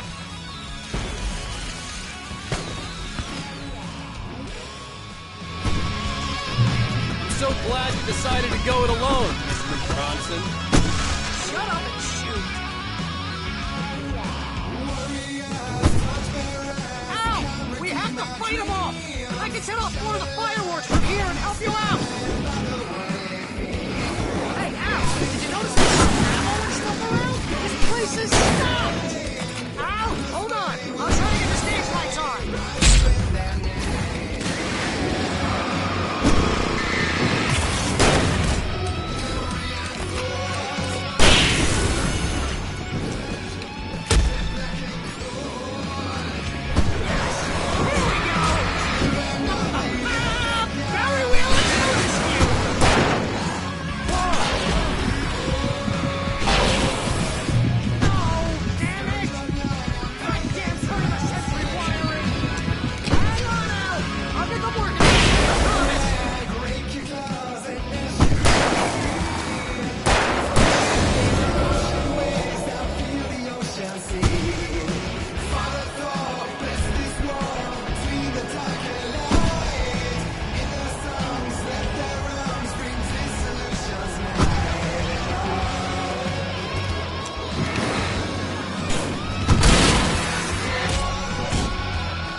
Please, please, please!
Bright Falls, rock and roll capital of America.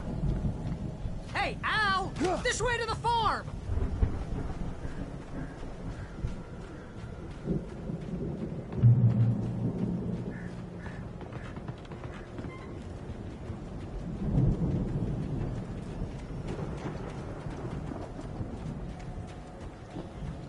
See, bestseller? No reason to worry. Your cutout's good as new, right where I left it.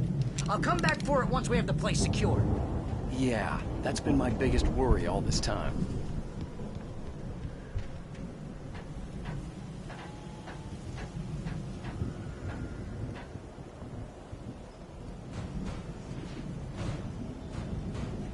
Hey, I think Alan Wake here has something to say.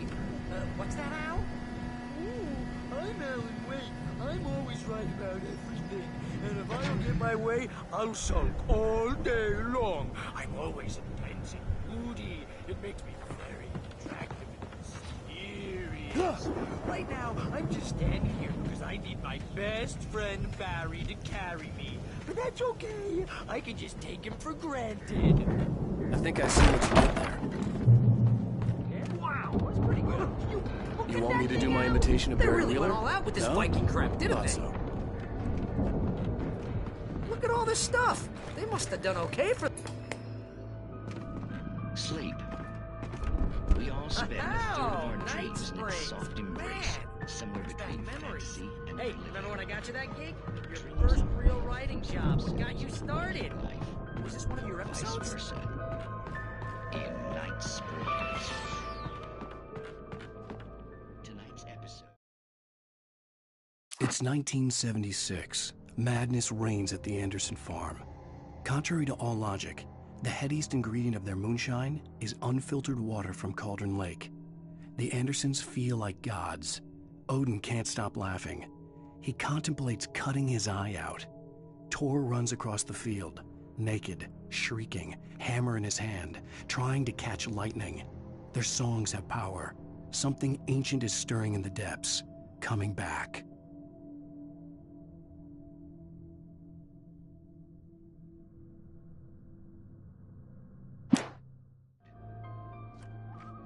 The Viking boat looked imposing, almost like a battering ram. Mr. Jones, he explores the endless dreamscape, only to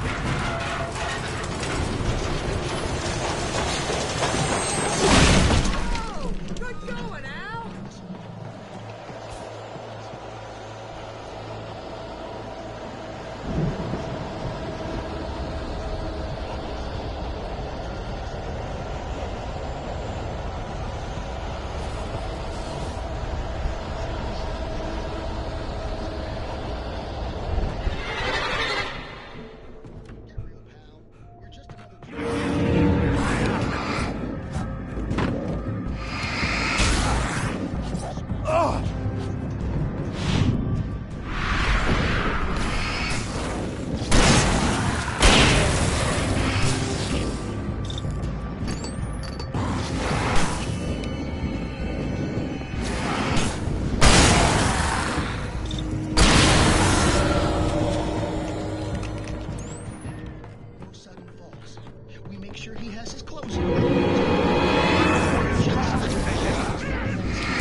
Those geezers had quite a production going on. Ooh, you know what, Al? If we make it through this alive, I'm gonna start representing them. Yep, sell this stuff online, maybe get a reality show going, release a new single. Good luck with that, pal. Hey, you find us a way out of here, okay? I'm gonna take a closer look at this stuff.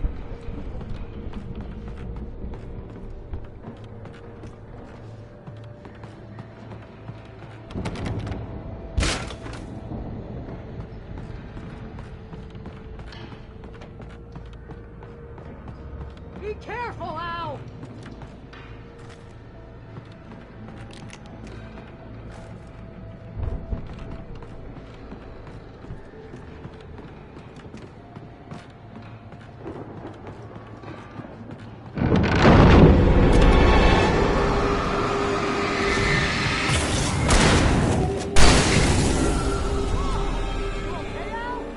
I'm good. Keep your eyes open, okay?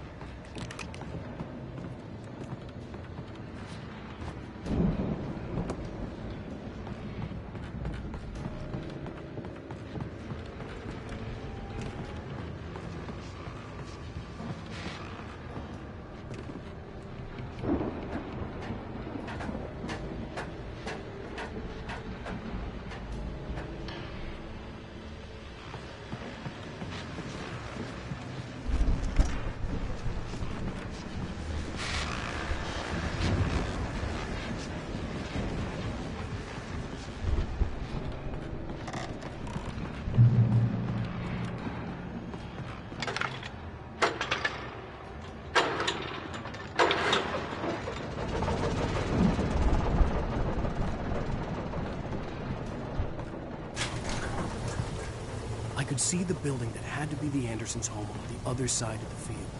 It wasn't far now. I wasn't worried about trusting the ramblings of two burned-out geriatric wrecks. They had the goods.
Al? Is that you out there, I had to buddy? find a key to get Barry out. Yeah, it's me. Hang on. I'll try to find a key to get the door open.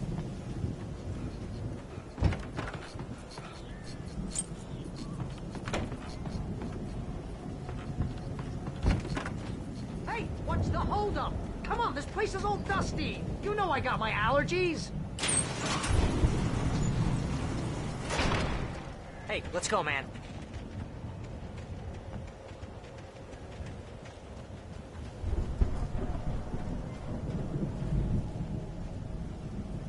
I think we're gonna have to work together to open this gate, Al. Looks pretty heavy.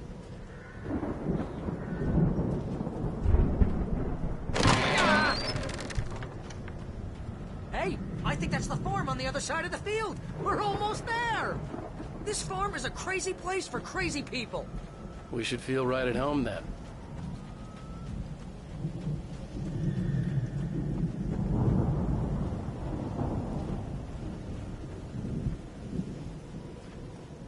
Come on, one more gate. Let's do this thing.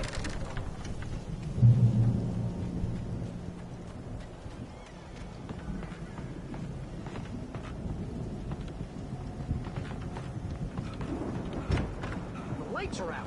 Guess we better check the fuse box. The power downstairs was out, but I was sure I could fix that at the fuse box.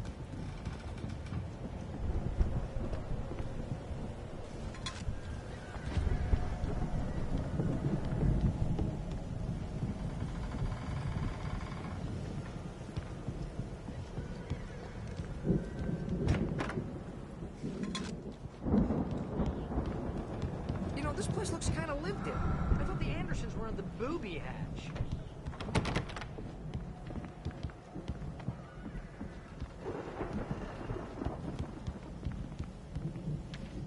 Again, Alice's screams rang in the stillness of the night.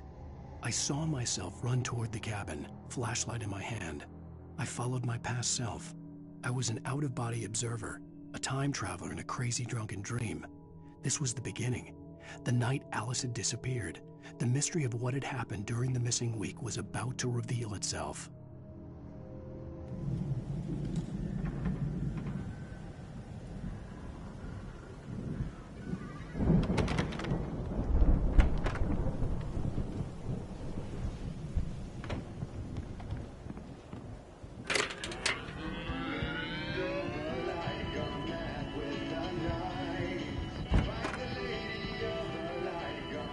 Can you hear that, Al?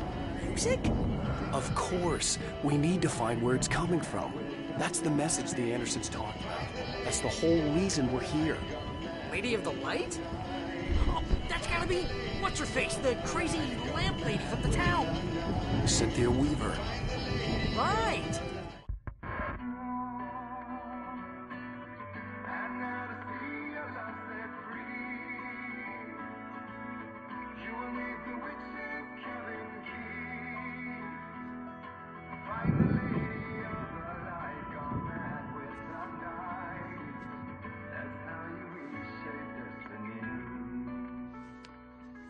Okay. We need to find Cynthia Weaver. We'll stay here for the night and head back to town as soon as it gets light.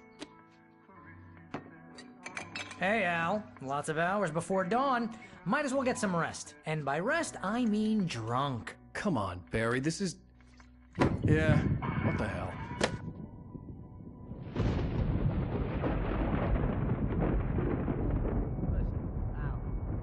I'm sorry about Alice. No, seriously, because I know we don't get along, but we're gonna find her, right? And even though you're a crazy bastard, I'm gonna stick by you, no matter what, ever, Al. Sure, you're like a brother. I'm a writer, goddammit. Correct. If I just wanted to, I could write 10 books a year. And they'd be the best books that year. No, you couldn't. That's right, I couldn't. But I could, because I'm a writer. What? What do they put in this stuff? I feel like my brain is coming out of my nose. I'm gonna get the recipe off those coots and be a booze millionaire. I just miss her, Barry. I just want her here with me. I know, Al. I know. It's gonna be okay. We're gonna make it okay.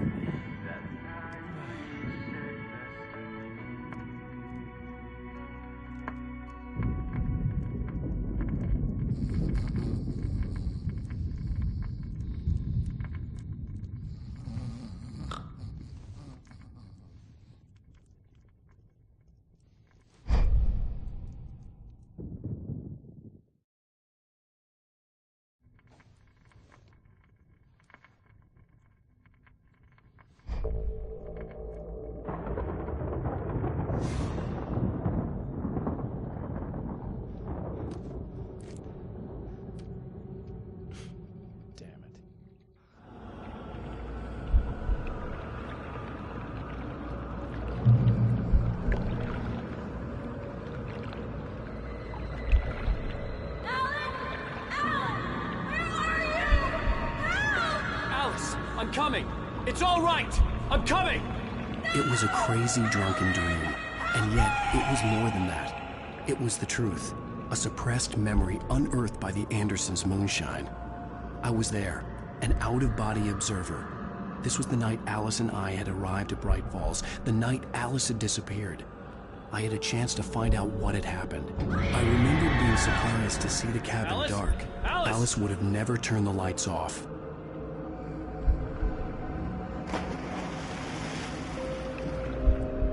I remembered thinking I caught a glimpse of her form underwater, sinking into the darkness. Beyond this lost memory, there was nothing. I had to follow the footsteps of my past self to find out what had happened that night. Diving after her was the last vague memory I had of that night. After that, the next thing I could remember was waking up behind the wheel of the crashed car and finding the first pages of the manuscript.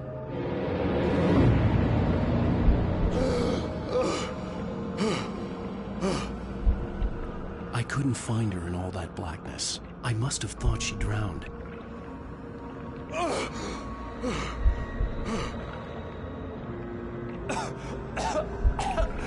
Alice!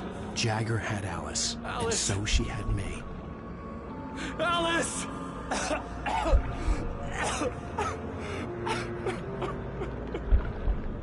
I'd been easy prey. Look at the cabin. Is there someone in the window? Alice? Maybe she didn't drown after all. Maybe she's inside. Alice! Yes.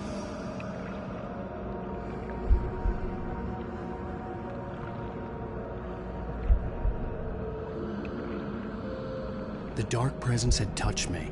She had dug her nails into my brain and used me, made me her puppet.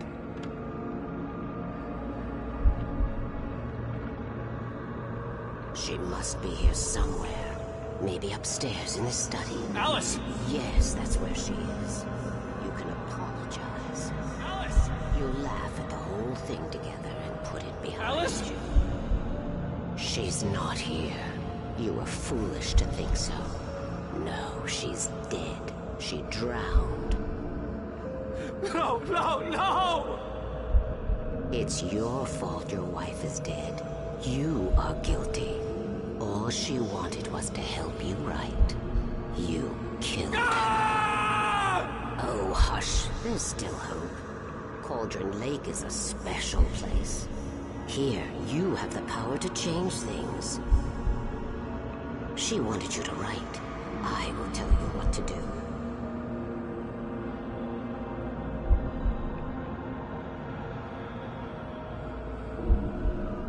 You can write her back. The story will come true, and all will be well again. She had Alice, and the manuscript was the ransom for her.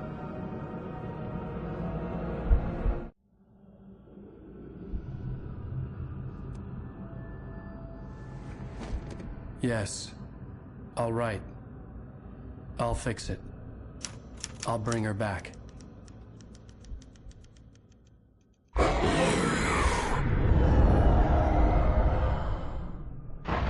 No. I wrote it. I remembered it all now. In the dark, I'd written for days, a week, almost a complete manuscript of a novel entitled Departure.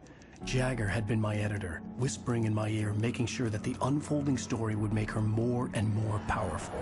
I thought I was saving Alice.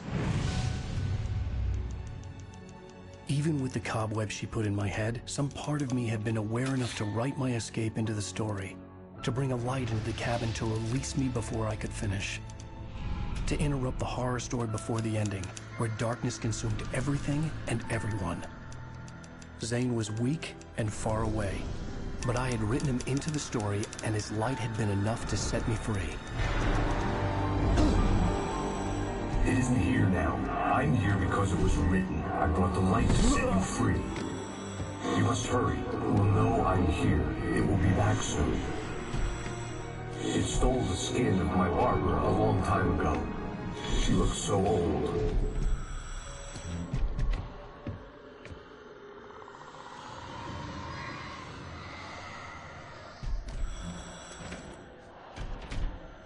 I I had woken up, confused and groggy, my mind consumed by darkness and fear. All I could do was to escape.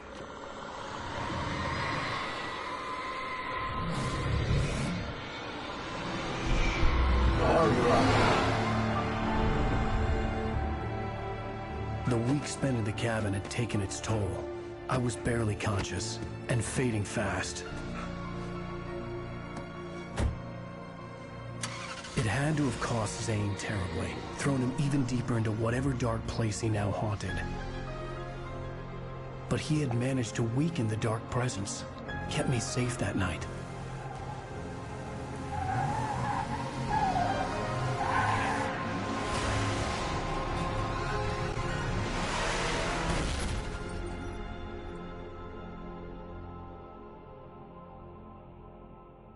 I wrote it. It's my fault. That's right, James Joyce. It's your fault, and you're gonna pay for it.